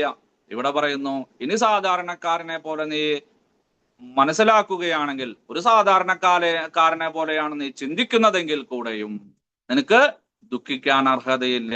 കാരണം ജനിച്ചാൽ ഒരിക്കൽ മരിക്കണം, മരിച്ചാൽ ഒരിക്കൽ ജനിക്കണം. അതുകൊണ്ട് പരിഹരിക്കാൻ സാധിക്കാത്ത ഈ വിഷയത്തില് എന്തിന് വെറുതെ ആലോചിച്ച് വൃഥാ നമ്മുടെ ജീവിതം കളയുന്നു ആണ് ഭഗവാൻ പറയുന്നത് ഇവിടെ, അല്ലെ?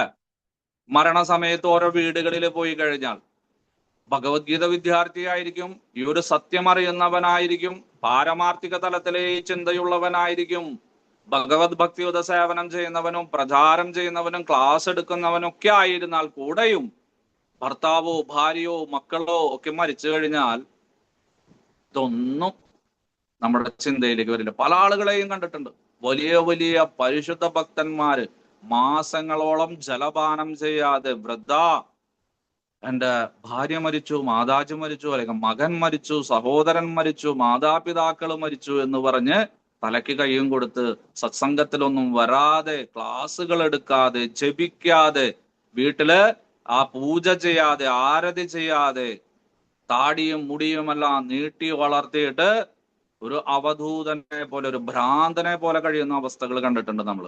അപ്പൊ നമ്മുടെ സാധാരണക്കാരന്റെ അവസ്ഥ എന്തായിരിക്കും നിങ്ങൾ ആലോചിച്ച് നോക്കൂ, അല്ലെ? ചില വീടുകളിൽ പോയി കഴിഞ്ഞാൽ കരച്ചില്, അല്ലെ?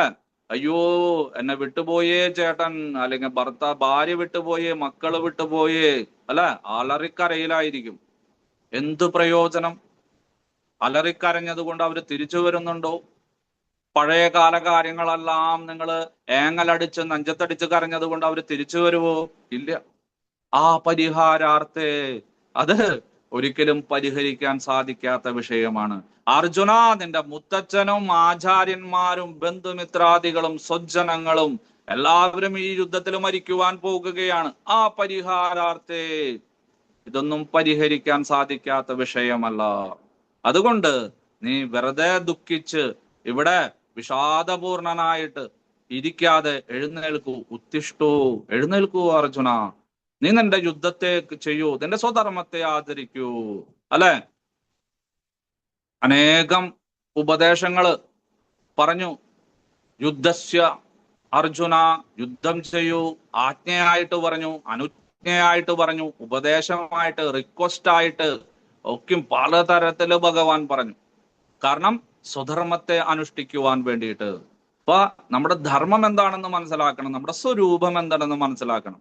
അങ്ങനെ നാം ആരാണെന്നും ഭഗവാനും നമ്മളും തമ്മിലുള്ള ആ ഒരു അഭേദ്യമായിട്ടുള്ള ബന്ധം മനസ്സിലാക്കുകയാണെങ്കിൽ നമ്മൾ ഈ ഭൗതിക ശരീരമല്ല, നമ്മള് ജീവാത്മാവാണ്, ജീവകണികയാണ്, ഭഗവാന്റെ സർവഗുണങ്ങളോടും കൂടിയിട്ടുള്ള ഒരു വിഭിന്നാംശമാണ്.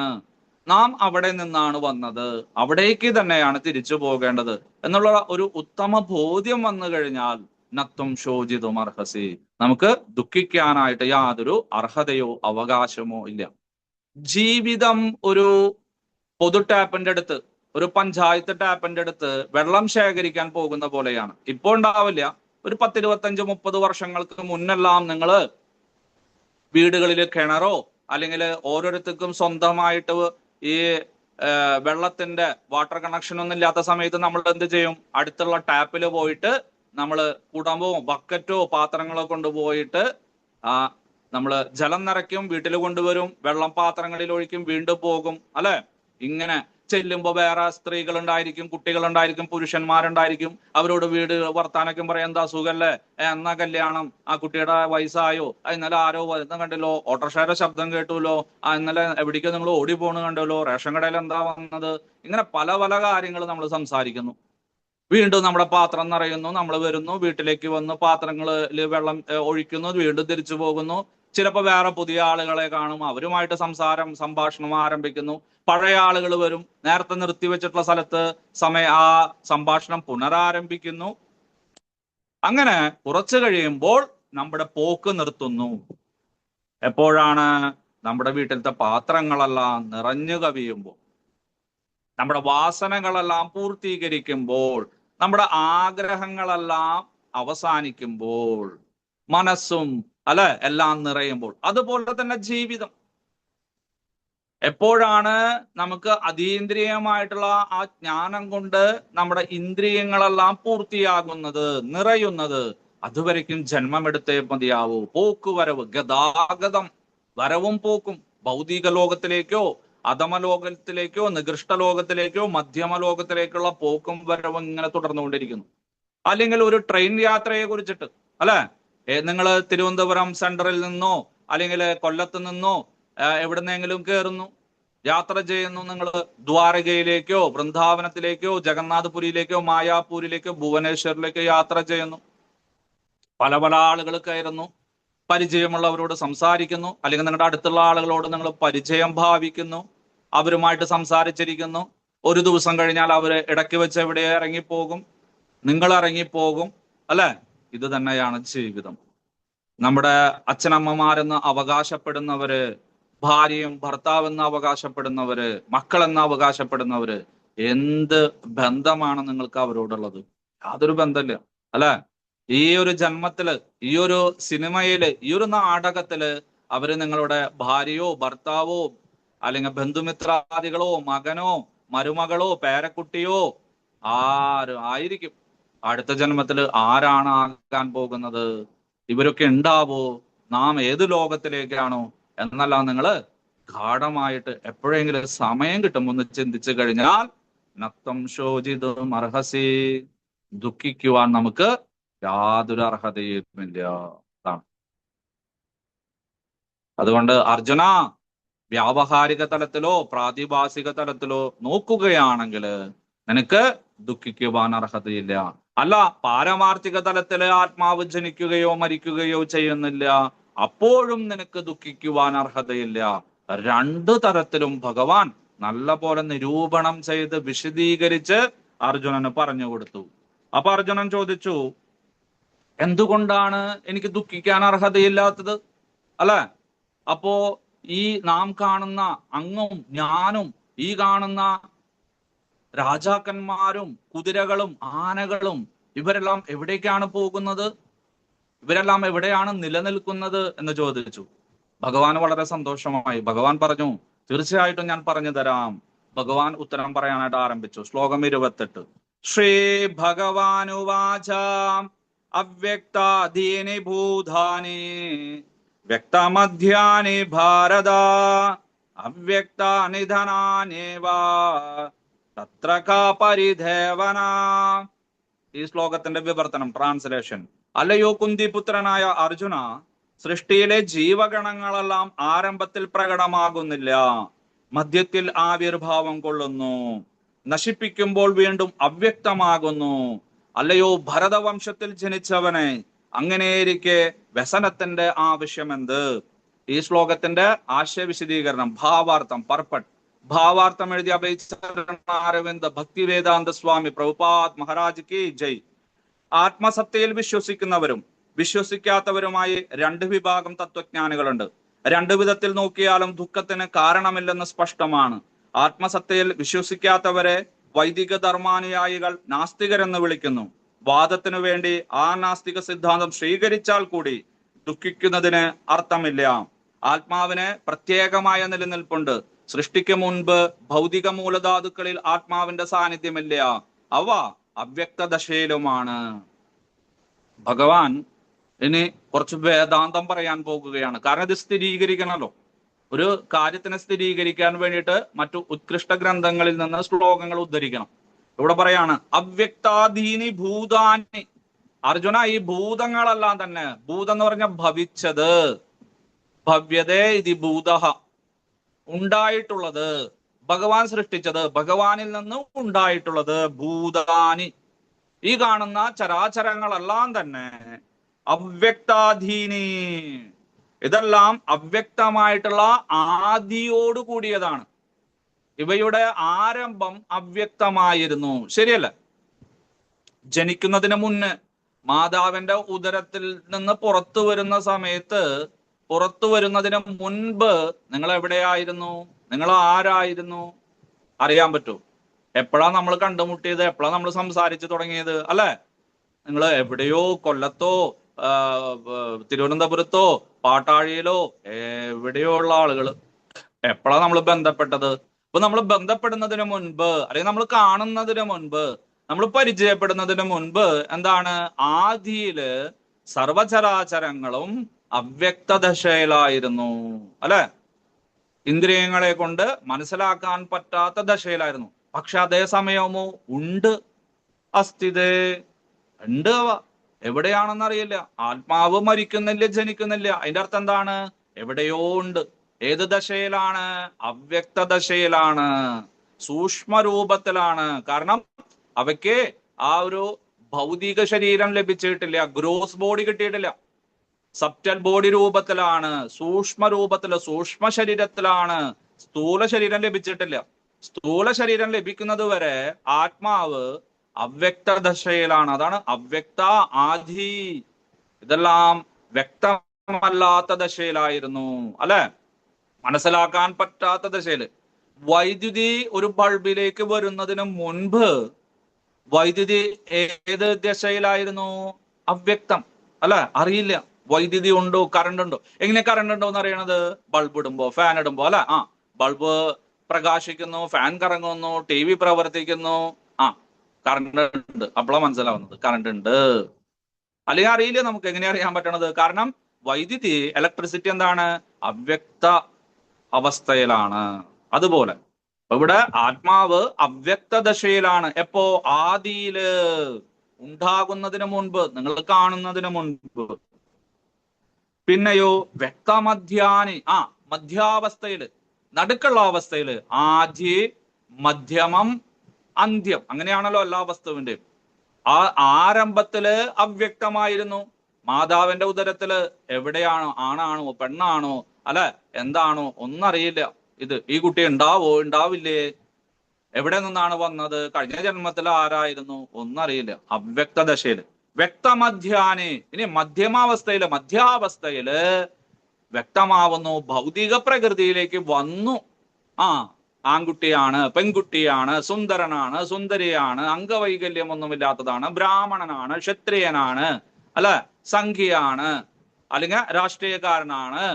അങ്ങനെ അങ്ങനെ അങ്ങനെ നമ്മൾ പല പല നാമങ്ങളും രൂപങ്ങളുമെല്ലാം കൽപ്പിച്ച് പേരിടലും മറ്റുള്ള ജാതക്രിയകളും ഷോഡശ സമ്പ്രദായത്തിലുള്ള എല്ലാം കഴിഞ്ഞ് ഒരു 60, 70, 80 കൊല്ലം വ്യക്തമധ്യാനെ ഒരു കാഴ്ചയോട് കൂടിയിട്ട് മനസ്സിലാക്കിക്കൊണ്ട് നാം അവരെ മനസ്സിലാക്കുന്നു, അവരുടെ കൂടെ ജീവിക്കുന്നു.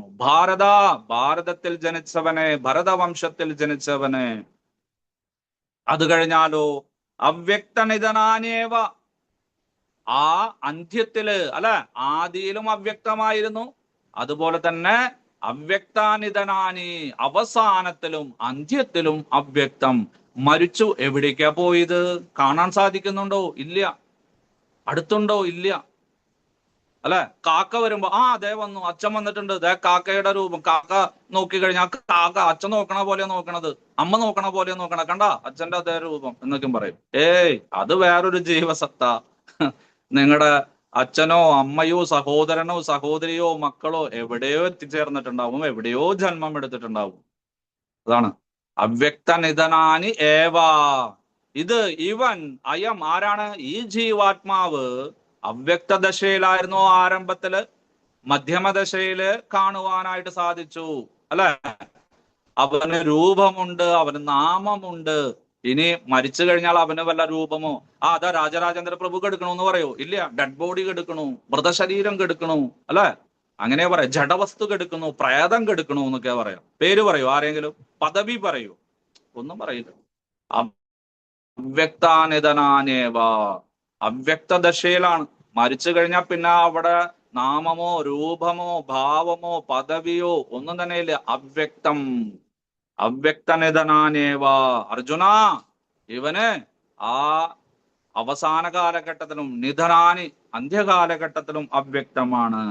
തത്ര, ഈ വിഷയത്തില്, അല്ലെ, ജീവാത്മാവിനെ കുറിച്ചുള്ള ഈ വിഷയത്തില്, ഏത് വിഷയത്തില്, ആദിയിലും അന്ത്യത്തിലും അവ്യക്തമാണ്, മധ്യമ അവസ്ഥയില് കുറച്ചു നാളത്തേക്ക് വ്യക്തമാകുന്നു. ഈ ഒരു വിഷയത്തില് ഖാപരിദേവന, നീ എന്തിനാണ് വ്യസനിക്കുന്നത്, നീ എന്തിനാണ് ദുഃഖിക്കുന്നത്, നീ എന്തിനാണ് ഈ മൗഢ്യത്തിലിരിക്കുന്നത്? ആരോടാ പറയുന്നത്? നമ്മളോട്, അർജുനനോടല്ല, നമ്മളോട്, അല്ലെ.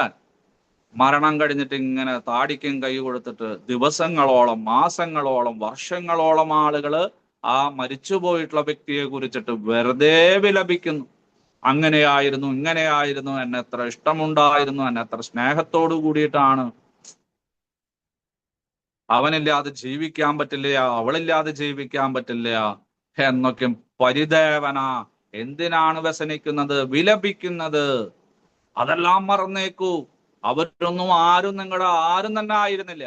അവരുടെ കർമ്മഫലം അനുഭവിക്കുവാനായിട്ട്, അല്ലെങ്കിൽ അവർ ഇഷ്ടപ്പെട്ട ആഗ്രഹങ്ങളെല്ലാം, വാസനകൾ പൂർത്തീകരിക്കാൻ വേണ്ടിയിട്ട് ആരെയോ തെരഞ്ഞെടുത്തു മാതാപിതാക്കളായിട്ട്, നിമിത്തമായിട്ട്. അതാണ് നിങ്ങളുടെ കൂടെ കുറച്ചു നാള് അഭിനയിച്ചു, അല്ലെ. മമ്മൂട്ടിയും മോഹൻലാലും എല്ലാം പല പല സിനിമകളില് പല പല മാതാപിതാക്കളുടെ കൂടെ അഭിനയിക്കുന്ന പോലെ, അല്ലെ.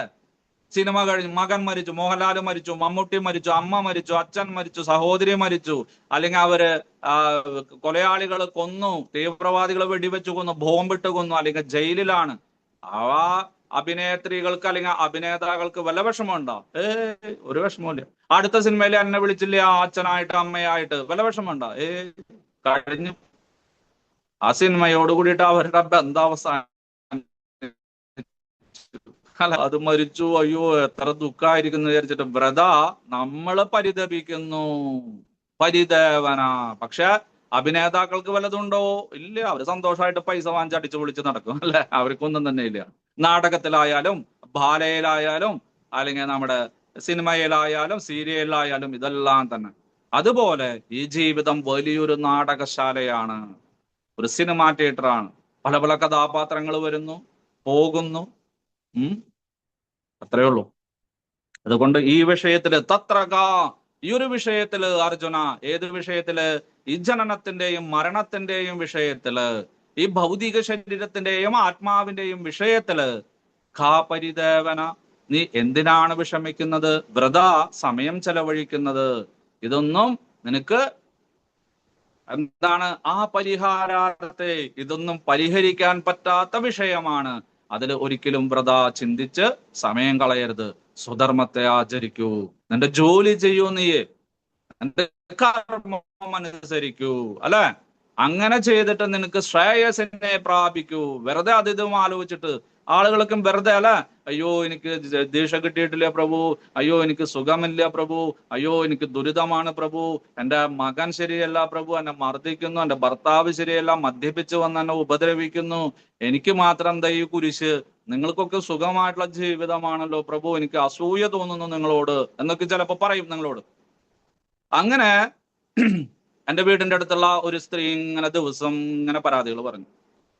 അപ്പൊ ഭഗവാൻ ആ മാതാജിക്ക് സ്വപ്നത്തില് ദർശനം നൽകി പുലർച്ച. ശരി മാധവി മാതാജി, നാളെ രാവിലെ നിങ്ങൾ ഒരു 6 മണിയാവുമ്പോ തിരുവമ്പാടി ശ്രീകൃഷ്ണ ക്ഷേത്രത്തിൽ വന്നോളൂ. ഞാൻ നിങ്ങളുടെ എല്ലാ താപത്രയങ്ങളും, നിങ്ങളുടെ എല്ലാ ദുഃഖങ്ങളും ഞാൻ മാറ്റിത്തരാം. ആധ്യാത്മിക ദുഃഖവും ആദിഭൗതിക ദുഃഖവും ആദിദൈവിക ദുഃഖവും എല്ലാം മാറ്റിത്തരാം. നിങ്ങളൊരു കാര്യം ചെയ്യണം.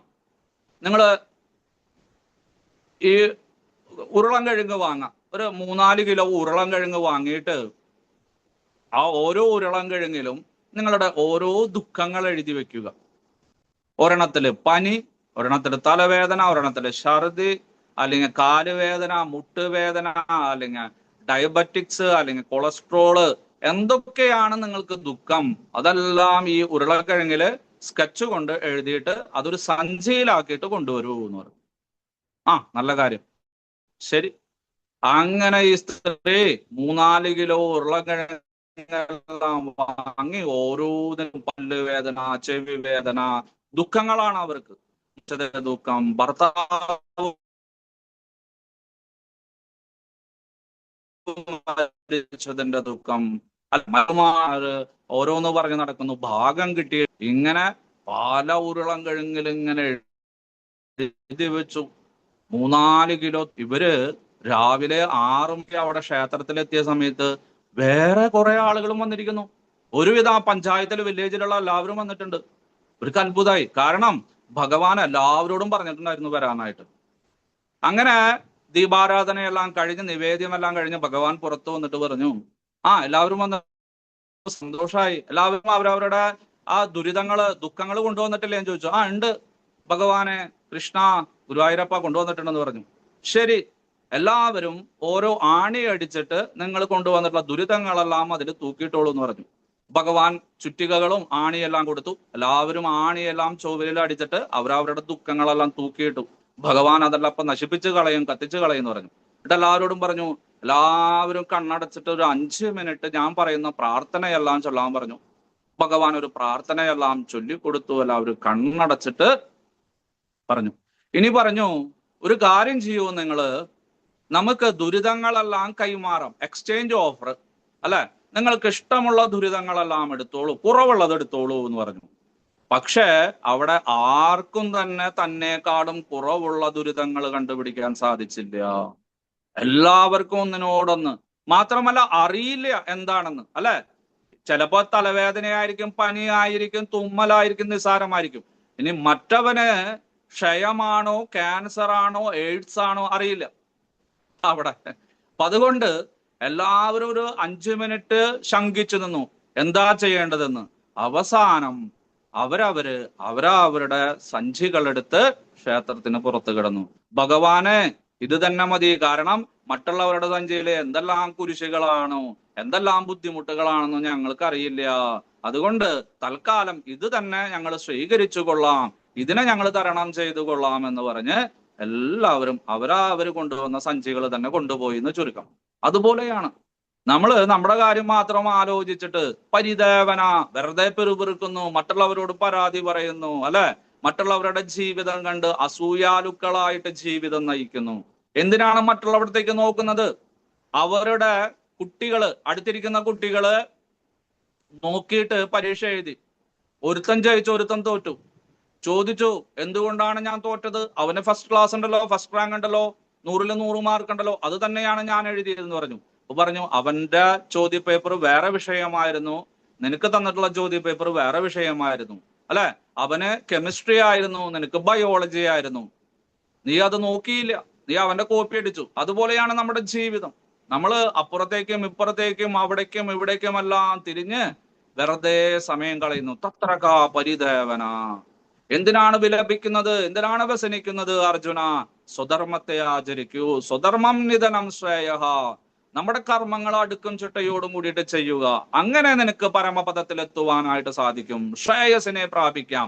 ജനന മരണമില്ലാത്ത, പുനരാവർത്തിയില്ലാത്ത, ജന്മരഹിതമായിട്ടുള്ള അവൈകുണ്ഠ ലോകത്തെ, പരമപദത്തെ പ്രാപിക്കാം എന്ന് പറഞ്ഞു. അർജുനൻ ചോദിച്ചു, ശരിയാണ്, ഇപ്പൊ എനിക്ക് കുറച്ച് ആശ്വാസം തോന്നുന്നു ഭഗവാനെ, ഗോവിന്ദ. പക്ഷേ ഈ ആത്മാവിനെ കുറിച്ച് എത്ര പറഞ്ഞിട്ടും ആളുകൾക്കും മനസ്സിലാവാത്തത് എന്തുകൊണ്ടാണ്? സാധാരണക്കാർക്ക് ജനനത്തെക്കുറിച്ചോ മരണത്തെക്കുറിച്ചോ അല്ലെങ്കിൽ മറ്റുള്ള വിഷയങ്ങളെ കുറിച്ചിട്ട് പറഞ്ഞാൽ ഒന്നും തന്നെ മനസ്സിലാകുന്നില്ലല്ലോ. എന്താണ് കാരണം എന്ന് ചോദിച്ചു. ഭഗവാൻ പറഞ്ഞു, സാധാരണക്കാർക്ക് പോയിട്ട് ജ്ഞാനികൾക്കും അതുപോലെ തന്നെ ബുദ്ധിമാന്മാരായിട്ടുള്ള മറ്റു പണ്ഡിതന്മാർക്കും യോഗികൾക്കും വരെ ഈ ഒരു വിഷയത്തിൽ ചില സമയത്ത് വ്യാമോഹം സംഭവിക്കാറുണ്ട്. അവരും വീണു പോകാറുണ്ട് അർജുന. സാധാരണക്കാരുടെ കാര്യം പിന്നെ പറയണോ? എന്തായാലും ഭഗവാൻ ആ ശുക്ല യജുർവേദിയ ഉപനിഷത്തിൽ നിന്ന്, ഖഡോപനിഷത്തില് നമ്മുടെ നചികേതസ് യമദേവനോട് ചോദിച്ചു ഈ വിഷയം തന്നെ.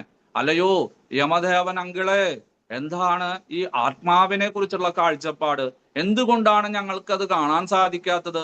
എന്തുകൊണ്ടാണ് എത്ര പറഞ്ഞിട്ട് അത് മനസ്സിലാക്കാൻ സാധിക്കാത്തത് എന്ന് പറഞ്ഞു. യമദേവൻ കുറെ ഉപഹാരങ്ങളും മറ്റുള്ള സാധനങ്ങളെല്ലാം വാഗ്ദാനം ചെയ്തു. പക്ഷെ ബുദ്ധിമാനായിട്ടുള്ള നചികേതസ് അതെല്ലാം തിരസ്കരിച്ചുകൊണ്ട്, അങ്ങ് പറഞ്ഞേ മതിയാവൂ, പറയാതെ ഞാൻ ഇവിടെ നിന്ന് 1 ഇഞ്ച് പോലും ഇളകില്ല എന്ന് പറഞ്ഞപ്പോ ആ ധർമ്മദേവൻ ആത്മാവിനെ കുറിച്ചിട്ട് പറഞ്ഞു. അത് തന്നെയാണ് ഭഗവാൻ അല്പം ഭേദവ്യത്യാസത്തോടു കൂടിയിട്ട് ഇവിടെ പറയുന്നത്. നോക്കാം ഭഗവാന്റെ കാഴ്ചപ്പാട്. ശ്ലോകം 29. ശ്രീ ഭഗവാനുവാച ആശ്ചര്യവത് പശ്യതി കശ്ചിദേനം ആശ്ചര്യവത് വദതി തദൈവ ചാന്യഃ ആശ്ചര്യവച്ചൈനമന്യഃ ശൃണോതി ശ്രുത്വാപേനം വേദന ചൈവ കശ്ചിത്. വിവർത്തനം, ട്രാൻസ്ലേഷൻ. അല്ലയോ അർജുന, ചിലരുടെ ദൃഷ്ടിയിൽ ആത്മാവ് അതിശയിപ്പിക്കുന്ന ഒന്നാണ്. ചിലർ അതിനെ ആശ്ചര്യകരമായി വർണ്ണിക്കുന്നു. മറ്റു ചിലർ അതിനെപ്പറ്റി ആശ്ചര്യപ്പെട്ടിട്ടും ഒട്ടും മനസ്സിലാക്കാൻ സാധിക്കുന്നില്ല. ഈ ശ്ലോകത്തിന്റെ ആശയ വിശദീകരണം, ഭാവാർത്ഥം, പർപ്പട്ട്. ഭാവാർത്ഥം എഴുതിയ അഭയചരണാരവിന്ദ് ഭക്തിവേദാന്ത സ്വാമി പ്രഭുപാദ് മഹാരാജ് കി ജയ്. ശ്രീമദ് ഭഗവത്ഗീത മിക്കവാറും ഉപനിഷത്ത് സിദ്ധാന്തങ്ങളെ അടിസ്ഥാനപ്പെടുത്തിക്കൊണ്ടുള്ളതാകയാൽ ഈ ഒരു ശ്ലോകം ഖഡോപനിഷത്തിൽ കാണുന്നതിൽ വലിയ അത്ഭുതമില്ല. ഭീമാകാരമായ ഒരു മൃഗത്തിന്റെ ശരീരത്തിലും പടുകൂറ്റൻ വടവൃക്ഷത്തിലും 1 ഇഞ്ച് മാത്രം വരുന്ന സ്ഥലത്ത് ഉൾക്കൊള്ളുന്ന കോടാനുകോടി അതിസൂക്ഷ്മങ്ങളായ ജീവാണുക്കളിൽ ഓരോന്നിലും അണുമാത്രനായ ആത്മാവ് കുടികൊള്ളുന്നു എന്നത് വിസ്മയകരമാണ്. വ്യക്തിഭാവമാർന്ന അണുമാത്രനായ ആത്മസ്ഫുല്ലിംഗത്തിനെ കുറിച്ചുള്ള അത്ഭുത രഹസ്യങ്ങൾ അജ്ഞരും തപശ്ചര്യകളൊന്നുമില്ലാത്തവരുമായ മനുഷ്യർക്ക് ഒരിക്കലും മനസ്സിലാവുകയില്ല. അവിടെ ധർമ്മരാജൻ നചികേതസിനോട് പറഞ്ഞിട്ടുള്ള അത് തന്നെയാണ് ഭഗവാൻ ഇവിടെ ഉദ്ധരിക്കുന്നത്. ഇതിനു മുമ്പും കണ്ടു നമ്മൾ പല ശ്ലോകങ്ങളും. നജായതേ മ്രിയതേ വാ കഥാ അദച്ചൈനം, ഇതെല്ലാം അതിൽ നിന്ന് എടുത്തിട്ടുള്ളതാണ്. ഇവിടെ പറയുന്നു ആശ്ചര്യവത് പശ്യതി കശ്ചിത് ഏനം. ഏനം ഇവനെ, ആരെ? ആത്മാവിനെ. ഏനം എന്നൊക്കെ പറഞ്ഞെന്ന് വെച്ചാൽ ഇവനെ, അവനെ, ഇതിനെ എന്നൊക്കെ പറഞ്ഞ ആരെ കുറിച്ചിട്ടാണ് ഇവിടെ ഭഗവാൻ പറയുന്നത്? കഴിഞ്ഞ ശ്ലോകത്തിൽ പറഞ്ഞിട്ടുള്ളതിനെ. കഴിഞ്ഞ ശ്ലോകത്തിൽ ഏതിനെ കുറിച്ചാണ് പറഞ്ഞിരിക്കുന്നത്? ആത്മാവിനെ. അപ്പോ ആത്മാവിനെ ആശ്ചര്യവത് പശ്യതി, പശ്യതി കാണുന്നു, കശ്ചിത് ഒരാള്, ഏതോ ഒരാള്, ഒരു സാധാരണക്കാരൻ ഇവനെ കാണുന്നു. എങ്ങനെയാണ് കാണുന്നത്? ആശ്ചര്യവ, കണ്ണെല്ലാം തുറിപ്പിച്ചു. ആത്മാവോ? തലമുടി നാരിന്റെ 10,000-ൽ ഒരു മാത്രം വലിപ്പമുള്ള ആത്മാവോ? ആത്മാവ് കൊണ്ടാണോ ഈ ആനകൾ നടക്കുന്നത്? അത് ഈ വലിയ ദിനോസറുകള് സഞ്ചരിക്കുന്നത് അതുകൊണ്ടാണോ? അത് തിമീകരം സഞ്ചരിക്കുന്നത് ഈ തലമുടി നാരിന്റെ അഗ്രത്തിന്റെ 10,000-ൽ ഒരു ആത്മാവ് കൊണ്ടാണോ? അത് വലിയ വലിയ ശാസ്ത്രജ്ഞന്മാരും പ്രധാനമന്ത്രിമാരും ഗവർണർമാരും രാഷ്ട്രപതിമാരുമെല്ലാം ബുദ്ധി ഉപയോഗിച്ച് രാജ്യത്തെ നിയന്ത്രിക്കുന്നത് ഈ ഒരു ആത്മാവ് കൊണ്ടാണോ? അത് ഉറുമ്പുകളും ചിതലുകളും ബാക്ടീരിയകളും കൊറോണ വൈറസും എല്ലാം ജീവിക്കുന്നത് ഈ ഒരു ആത്മാവ് കൊണ്ടാണോ? അത് ആണ് ആശ്ചര്യവത് പശ്യതി. ആത്മാവിനെ കുറിച്ചിട്ട് മനസ്സിലാക്കിയിട്ട് അവർ അതിനെ ആശ്ചര്യകരമായിട്ട് കാണുന്നു. എപ്പോഴാ ആശ്ചര്യം വരുന്നത്? കേട്ട ഒരു വസ്തുവിനെ കുറിച്ച് കാണുന്ന സമയത്ത്, അല്ലെങ്കിൽ പരോക്ഷമായിട്ട് മനസ്സിലാക്കിയിട്ടുള്ള ഒരു വസ്തുവിനെ പ്രത്യക്ഷ അനുഭവത്തിൽ കാണുമ്പോൾ, അല്ലെങ്കിൽ വല്ലപ്പോഴും കണ്ടിട്ടുള്ള ഒരാളെയോ ഒരു വസ്തുവിനെയോ ഒരു പ്രതിഭാസത്തെയോ നമ്മൾ പെട്ടെന്ന് കാണുമ്പോൾ, അപ്പോഴാണ് നമ്മൾ ആശ്ചര്യം എന്ന് പറയുന്നത്. അല്ലെ?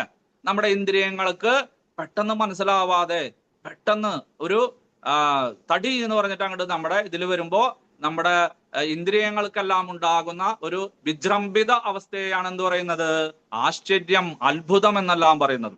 അപ്പോ കശ്ചിത്, ഏതോ ഒരാൾ, ഏതൊരു സാധാരണക്കാരൻ, ഏനം, ഇവനെ, ജീവാത്മാവിനെ ആശ്ചര്യകരമായിട്ട് കാണുന്നു. ഇനി ആശ്ചര്യവത് വദതി തദൈവ ചാനിക, വേറൊരുത്തൻ, കശ്ചിത്, വേറൊരുത്തൻ, ഏനം, ഇവനെ, ച മാത്രമല്ല, വദതി, പറയുന്നു. എന്തിനെ കുറിച്ചിട്ട്? ഈ ആത്മാവിനെ കുറിച്ച്. അല്ലെ? ചിലര് കാണുന്നു, ചിലര് പറഞ്ഞു നടക്കുന്നു. ആശ്ചര്യകരമായിട്ട്. അയ്യോ, നിങ്ങൾക്ക് ആ ആത്മാവിനെ കുറിച്ചിട്ട് അറിയോ? തലമുടി നാരന്റെ അഗ്രത്തിന്റെ 10,000-ൽ ഒരു അംശമാണ്. കേശാഗ്രശതഭാഗസ്യ ശതദാ കൽപ്പിതസ്യ ച ജീവസത്മക കരോണോയം. കോടിക്കണക്കിനുണ്ട്. ഇതെല്ലാം എല്ലാം കൂടി കൂട്ടി യോജിപ്പിച്ചാൽ ഒരു ചെറുനാരങ്ങയുടെ വലുപ്പം വരല്ലോ. അത്രയ്ക്കുള്ള നമ്മുടെ ജീവസത്തകള്. കൊറോണയുടെ ഉള്ളിൽ ഇത് തന്നെയാണ്, അമീബയുടെ ഉള്ളിൽ ഇത് തന്നെയാണ്, ബാക്ടീരിയയുടെ ഉള്ളിൽ ഇത് തന്നെയാണ്, ദേവേന്ദ്രന്റെയും ബ്രഹ്മാവിന്റെയും ഉള്ളിൽ ഇത് തന്നെയാണ്, മനുഷ്യന്റെ ഉള്ളിൽ ഇത് തന്നെയാണ്, ആനയുടെയും കുതിരയുടെയും തിമിംഗലത്തിന്റെയും ഉള്ളിൽ ഇത് തന്നെയാണ് എന്നൊക്കെ ആളുകള് പറഞ്ഞു നടക്കുന്നു. ആശ്ചര്യത്തോട് കൂടിയിട്ട് അവര് എത്ര പറഞ്ഞാലും അവർക്ക് തൃപ്തി വരുന്നില്ല. ഇങ്ങനെ പറഞ്ഞു നടക്കുന്നു. ഞാൻ ആ പുസ്തകത്തിൽ വായിച്ചിട്ടുണ്ട്, ഞാൻ കഠോപനിഷത്തിൽ വായിച്ചിട്ടുണ്ട്, ഞാൻ ഭഗവത്ഗീതയില്, ഭാഗവതത്തില്, നാരായണീയത്തില്, യോഗശാസ്ത്രങ്ങളിലെല്ലാം വായിച്ചിട്ടുണ്ട് എന്ന് പറഞ്ഞ് ചില ആളുകള് ഇതിനെക്കുറിച്ച് വാ തോരാതെ പറഞ്ഞു നടക്കുന്നു. അർജുന, ഇനി മറ്റു ചിലരെന്താ ചെയ്യണത്? കശ്ചിത്, വേറൊരാള്, ഏനം, ഇവനെ, ആശ്ചര്യവച്ചൈന മന്യശൃണോതി, കേൾക്കുന്നു. അല്ലെ? ചില ആളുകൾക്ക് കേൾക്കുന്നതിലായിരിക്കും താല്പര്യം. ചില ആളുകള് ആശ്ചര്യമായിട്ട് ഇത് കേട്ടുകൊണ്ടിരിക്കുന്നു. ഓ, ഇങ്ങനെയാണോ? ആത്മാവ് ഇങ്ങനെയാണോ? ഞങ്ങൾ വിചാരിച്ചിരിക്കുന്നത് ഓരോ വസ്തുവിലും വേറെ വേറെയാണ്. മനുഷ്യന് വേറെ ജീവാത്മാവ്, അല്ലെ? കുറച്ച് വലിപ്പമുള്ളത്, കടുകിന്റെ വലിപ്പമുള്ളത്, അല്ലെങ്കിൽ കുരുമുളകിന്റെ വലിപ്പമുള്ളത്. ഇനി ചെറിയ ജീവികളാണെച്ചാ അതിനേക്കാളും ചെറുത്. വലിയ ജീവികള്, ആന, കുതിര, കാള, പോത്ത്, അല്ലെങ്കിൽ തിമിംഗലം, ദിനോസർ, ഇതൊക്കെയാണെച്ചാൽ നാളികേരത്തിന്റെ വലിപ്പമുള്ള ജീവാത്മാക്കള്. അല്ല, ബ്രഹ്മാവിന് അതിനേക്കാളും വലുത്, ഫുട്ബോളിന്റെ വലിപ്പത്തിലുള്ളത്. അങ്ങനെയൊക്കെ ഞങ്ങൾ വിചാരിച്ചത്. പക്ഷെ ഇത് അത്ഭുതമായിരിക്കണല്ലോ പ്രഭു. എല്ലാവരിലും ഭഗവാൻ ഒഴിച്ച് ബാക്കി സർവചരാചരങ്ങളിലും 84 ലക്ഷം ജീവയൂനികളിലുള്ള കോടിക്കണക്കിന് ജീവസത്തകളില് എല്ലാം ഈ തലമുടി നാരിന്റെ 10,000-ൽ അംശമാണോ? ഓ, അത്ഭുതം തോന്നുന്നു എന്ന് പറഞ്ഞ് ഇത് വളരെ ആശ്ചര്യകരമായിട്ട് കേൾക്കുന്നു.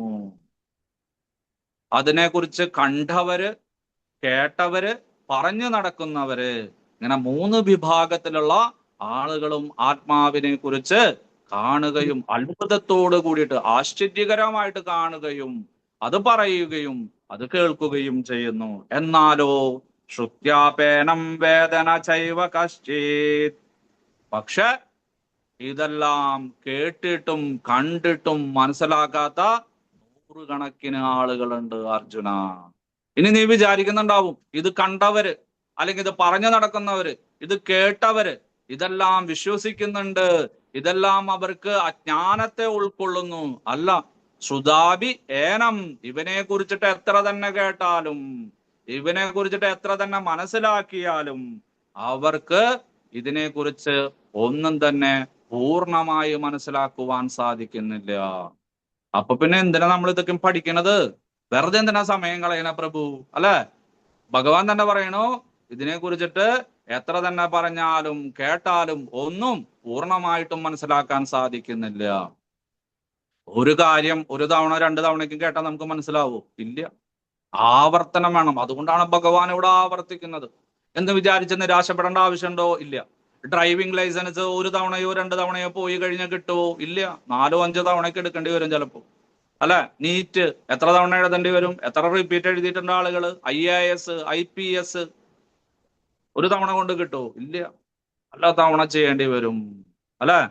അങ്ങനെ നിത്യാഭ്യാസി ആനയെടുക്കുന്നു പറഞ്ഞ പോലെ നമ്മൾ പരിശ്രമിച്ചു കൊണ്ടേയിരിക്കുക.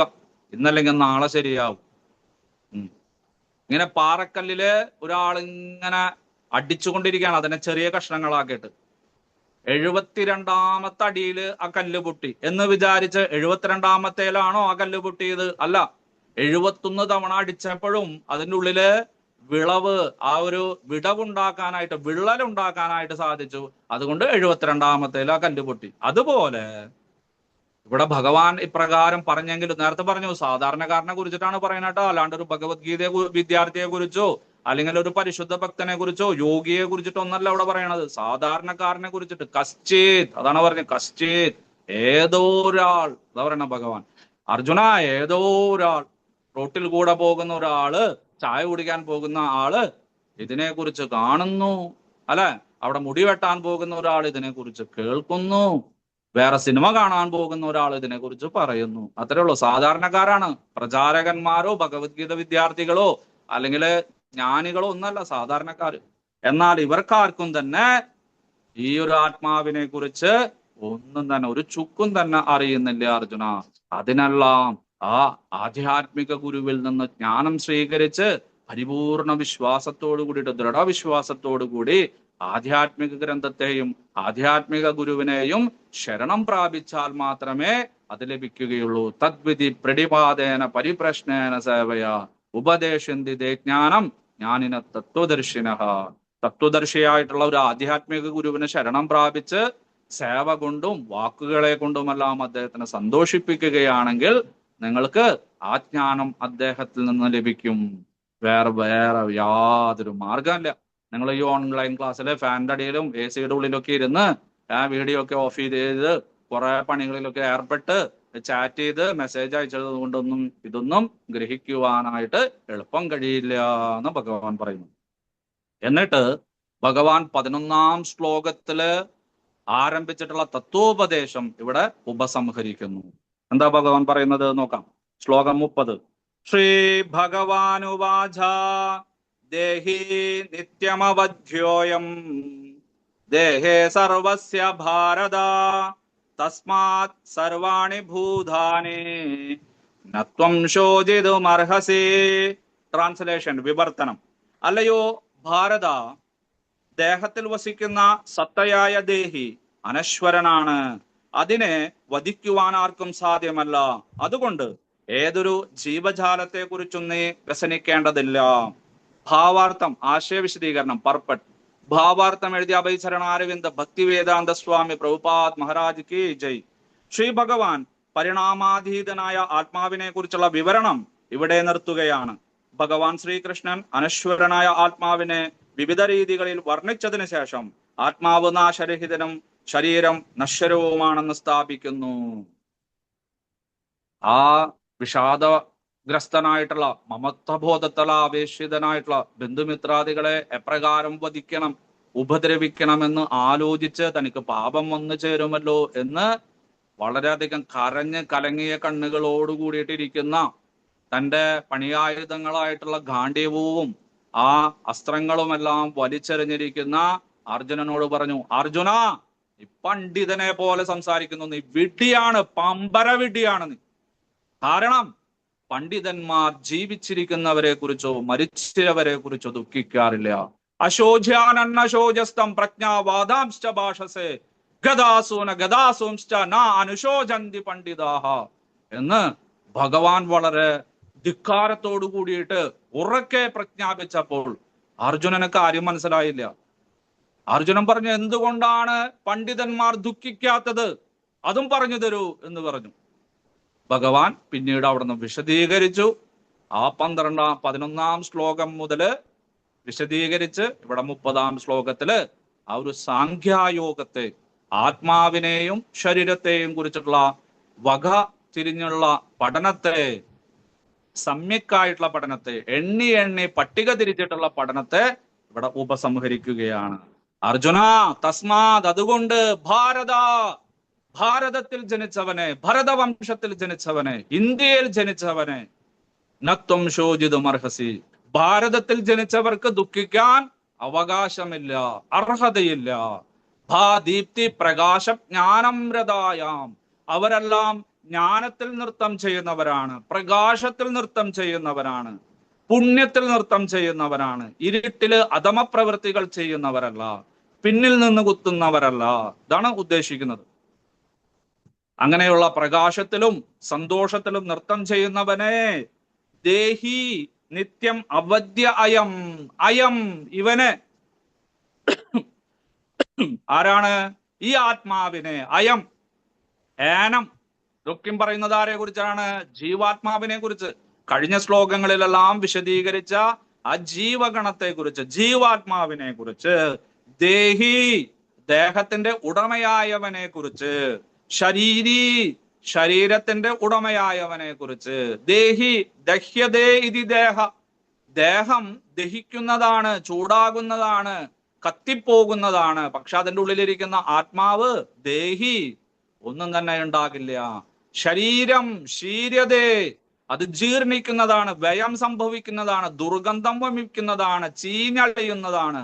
അതിൻ്റെ ഉള്ളിലിരിക്കുന്ന ശരീരി ഒന്നും തന്നെ സംഭവിക്കുന്നില്ല. അത് നിത്യഹ, നിത്യമാണ്, എപ്പോഴോ ഉണ്ടായതാണ്, സർഗാദിയിൽ ഉണ്ടായതാണ്, ഇപ്പോഴുമുണ്ട്, കോടാനുകോടി വർഷങ്ങൾ കഴിഞ്ഞാലും ഉണ്ടാകും.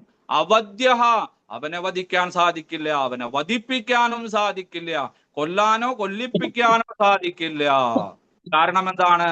അത് തലമുറാരിന്റെ അഗ്രത്തിന്റെ 10,000-ൽ അംശം മാത്രമേ വലിപ്പമുള്ളൂ. അത് ജീവാത്മാവാണ്.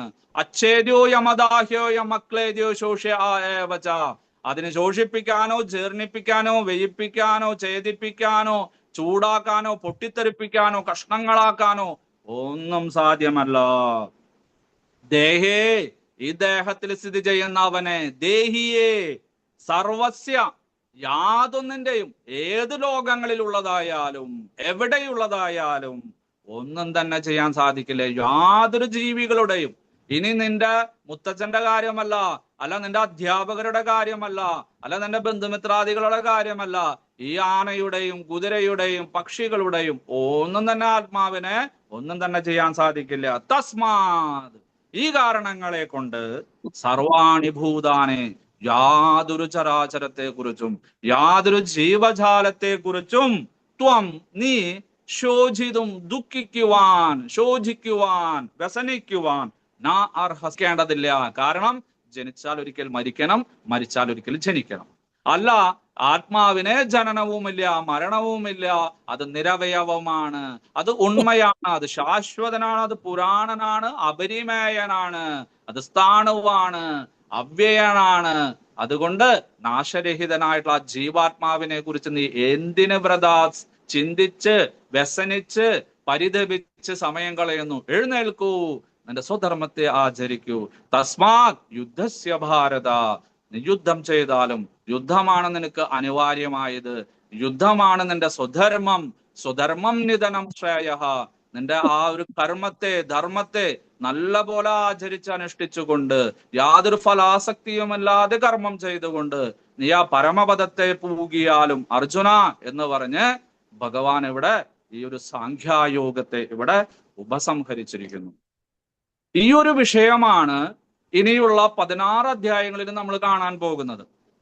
പല പല കോണുകളിൽ നിന്ന് പല പല വീക്ഷണത്തിൽ കൂടെ ആ ഭൗതിക പ്രകൃതിയെയും ആധ്യാത്മിക പ്രകൃതിയെയും പറഞ്ഞ്, ഭൗതിക പ്രകൃതിയുടെ ത്രിഗുണങ്ങളെ പറഞ്ഞുകൊണ്ട് അങ്ങനെ ആ ഒരു ലക്ഷ്യം എന്താണെന്ന് ഇവിടെ പറഞ്ഞു. എന്താണ് ലക്ഷ്യം?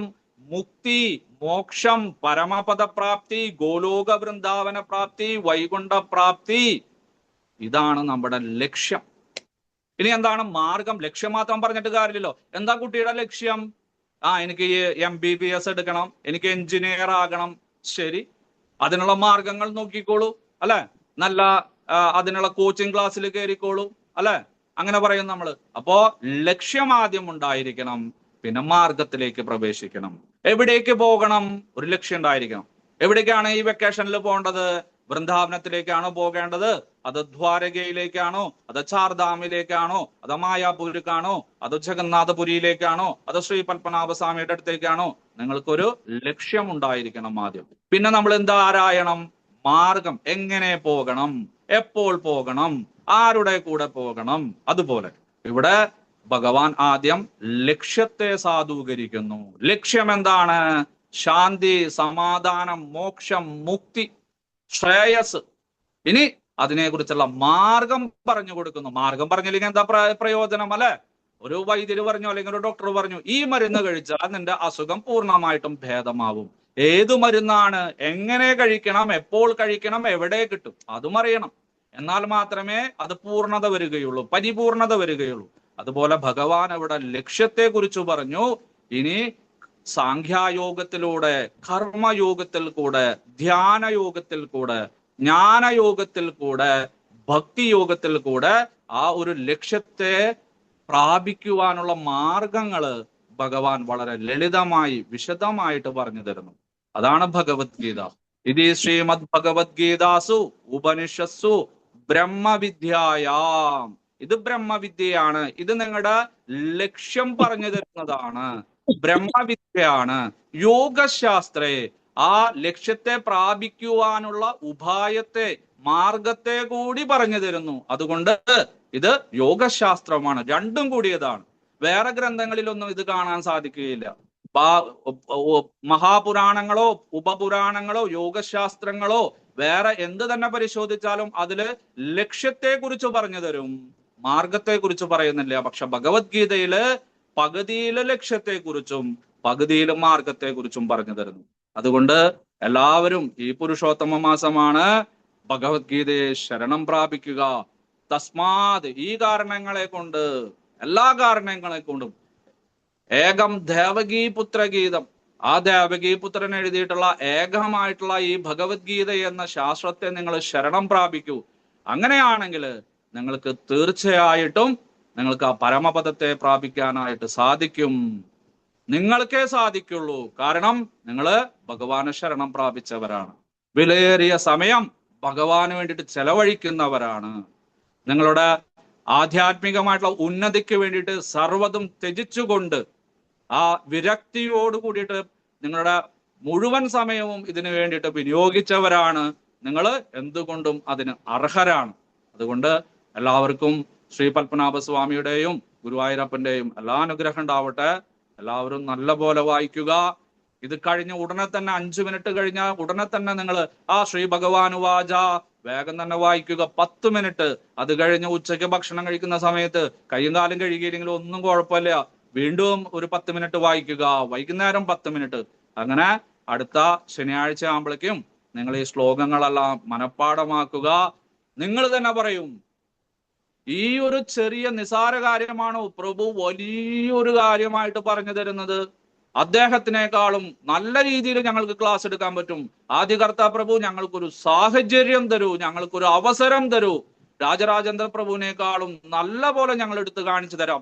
ക്ലാസ് എടുക്കേണ്ടത് എങ്ങനെയാണെന്ന് അദ്ദേഹത്തിന് ഞങ്ങൾ മനസ്സിലാക്കി കൊടുക്കാം എന്നെല്ലാം ഒരു പക്ഷേ നിങ്ങൾ പറയാൻ സാധിക്കും. നേരത്തെ പറഞ്ഞമാര് നിങ്ങൾക്കേ പറയാൻ സാധിക്കുകയുള്ളൂ. കാരണം നിങ്ങൾ ഭഗവത്ഗീത വിദ്യാർത്ഥികളാണ്, ഭഗവാനെ ശരണം പ്രാപിച്ചവരാണ്. ഭഗവാന്റെ സകല അനുഗ്രഹങ്ങളും നിങ്ങൾക്കുണ്ട്. ഹരേ കൃഷ്ണ. അടുത്ത ശനിയാഴ്ച രാവിലെ നമുക്ക് കാണാം. അതുവരയ്ക്കും നിങ്ങൾ സ്വാധ്യായം ചെയ്യുക, നല്ല പോലെ സാധനങ്ങളെല്ലാം അനുഷ്ഠിക്കുക. ഹരേ കൃഷ്ണ. ശുഭദിനം തരുന്നു എല്ലാവർക്കും. പുരുഷോത്തമ മാസ അതിമാസ ആശംസകൾ. Thank you very much. Krishna മതിരസ്തു. ഹരേ കൃഷ്ണ. Thank you Prabhuji. ഹരേ കൃഷ്ണ. ഈ പറഞ്ഞതെല്ലാം പരമസത്യമാവട്ടെ എന്ന് പ്രാർത്ഥിക്കുന്നു. അദ്ദേഹം നമ്മളിൽ അർപ്പിച്ചിരിക്കുന്ന വിശ്വാസം നിങ്ങളെല്ലാരും കാത്തു സൂക്ഷിക്കുമെന്ന് വിചാരിക്കുന്നു. ഹരേ കൃഷ്ണ. എന്തെങ്കിലും കമന്റ്സ് ഉണ്ടെങ്കിൽ, സംശയം ഉണ്ടെങ്കിൽ ചോദിച്ചാട്ടെ. പ്രഭുജി, ഞാനൊരു സംശയം ചോദിച്ചോട്ടെ? ആ. ആക്ച്വലി നമ്മളും ഭഗവാനും ഒന്നാണോ, അതോ അദ്വൈതമാണോ, അല്ല ദ്വൈതമാണോ? നമുക്ക് ഭാരതത്തില് പല ധർമ്മങ്ങളുണ്ട്, പല രീതികളിലുണ്ട്. അദ്വൈതം, ദ്വൈതം, വിശിഷ്ടാദ്വൈതം, അചിന്ത്യഭേദ അഭേദ തത്വം. നമ്മളിവിടെ ശ്രീല ഭക്തിവേദാന്ത സ്വാമി പ്രഭുപാദരുടെ ഗോവിന്ദ ഭാഷ്യത്തിൽ പഠിക്കുന്നത് ചൈതന്യ മഹാപ്രഭു പ്രചരിപ്പിക്കുന്നതായിട്ടുള്ള അചിന്ത്യഭേദ അഭേദ തത്വം. നോക്കൂ, ഭഗവാനും നിങ്ങളും ഒന്ന് തന്നെയാണ്. അതായത് പ്രഭുവും, അതായത് മനോഹരൻ പ്രഭുവും സുകുമാരൻ പ്രഭുവും ഒന്ന് തന്നെയാണെന്ന് പറഞ്ഞെന്ന് വെച്ചാൽ ശരിയാണ്. അദ്ദേഹത്തിന്റെ ജീനാണ് താങ്കളിലുള്ളത്. അദ്ദേഹത്തിന്റെ സംസാരം, കണ്ണുകള്, മൂക്ക്, അതുപോലെ തന്നെ ഉയരം, വണ്ണം, അദ്ദേഹത്തിന്റെ നടപ്പ്, ഇരിപ്പ്, കിടപ്പ് എല്ലാം പ്രഭുവിൽ പ്രകടമായിട്ട് കാണും. എന്നാൽ അച്ഛനാണോ താങ്കള് എന്ന് ചോദിച്ചു കഴിഞ്ഞാൽ അല്ല. പക്ഷെ അദ്ദേഹത്തിന്റെ സകല ഗുണങ്ങളുണ്ട്. അതുപോലെ ക്വാണ്ടിറ്റിയില് ഭഗവാന്റെ സകല ഗുണങ്ങളും ഐശ്വര്യങ്ങളും ശക്തിയും ആ ഒരു കുറുമ്പും എല്ലാം വീക്ഷണവും എല്ലാം നമ്മളിലുണ്ട്. പക്ഷെ ഒരു പരിധി വരെ മാത്രം. അദ്ദേഹത്തിൻ്റെതായിട്ടുള്ള എല്ലാ ഗുണങ്ങളും അതുപോലെ തന്നെ കലകളും എല്ലാം നമ്മളിലുണ്ട്. പക്ഷെ ഭഗവാൻ വിഭുവായിട്ടുള്ള ആത്മാവാണ്, പരമാത്മാവാണ്, ഭഗവാനാണ്. നമ്മള് അതിന്റെ വിഭിന്നാംശമായിട്ടുള്ള ഒരു പാർട്ടിക്കിളായിട്ടുള്ള ഒരു ചെറിയ കണികയായിട്ടുള്ള ജീവസത്തയാണ്. അദ്ദേഹത്തിന് മഹാസാഗരത്തോട് ഉപമിക്കുകയാണെങ്കിൽ നമ്മൾ അതിലത്തെ ഒരു ബക്കറ്റ് വെള്ളം, അദ്ദേഹത്തിന് വലിയ ഒരു ചാക്കിലത്തെ പഞ്ചസാര ചാക്കാണെങ്കിൽ നമ്മൾ ആ പഞ്ചസാര ചാക്കിലെ ഒരു ചെറിയ പഞ്ചസാര കണിക. അപ്പോ നമ്മൾ ഒരിക്കലും ഭഗവാൻ പല കാര്യങ്ങൾ ചെയ്തിട്ടുണ്ട്. നമുക്ക് അതൊന്നും തന്നെ ചെയ്യാനായിട്ട് സാധിക്കില്ല. ഭഗവാൻ മല ഉയർത്തിപ്പിടിച്ചു, അതുപോലെ തന്നെ അനേകം വധങ്ങൾ നടത്തി, ഉപദേശങ്ങൾ നൽകി. ഇതൊക്കെ നമുക്ക് ചെയ്യാൻ സാധിക്കൂ? ഇല്ല. ഒരിക്കലും ഭഗവാനുമായിട്ട് നമ്മൾ ഒരിക്കലും താരതമ്യം ചെയ്യരുത്. അതേ സമയം തന്നെ ഭഗവാന്റെ വിഭിന്നാംശമായതുകൊണ്ട് ഭഗവാന്റെ സകല ഗുണങ്ങളും ഐശ്വര്യങ്ങളും അനുഗ്രഹങ്ങളും എല്ലാം നമ്മളിലുണ്ട് എന്ന് വിചാരിച്ച് ഭഗവാന്റെ ദാസനായിട്ട് കഴിയുകയാണ് ഏറ്റവും നല്ലത്. മനസ്സിലായി പ്രഭുജി, താങ്ക് യു. ഹരേ കൃഷ്ണ. ഭക്തി പുരുഷോത്തമ മാസത്തിന്റെ ശരിക്കുള്ള ആ ഒരു എൻജോയ്മെന്റ് എല്ലാവർക്കും കിട്ടിത്തുടങ്ങിയെന്ന് വിചാരിക്കുന്നു. ഹരേ കൃഷ്ണ. വേറെ സംശയം? നമ്മുടെ ദർശനാരതി സമയമായി. ഇനിയൊരു അവസരത്തിൽ ഇനിയുള്ള സംശയങ്ങൾ.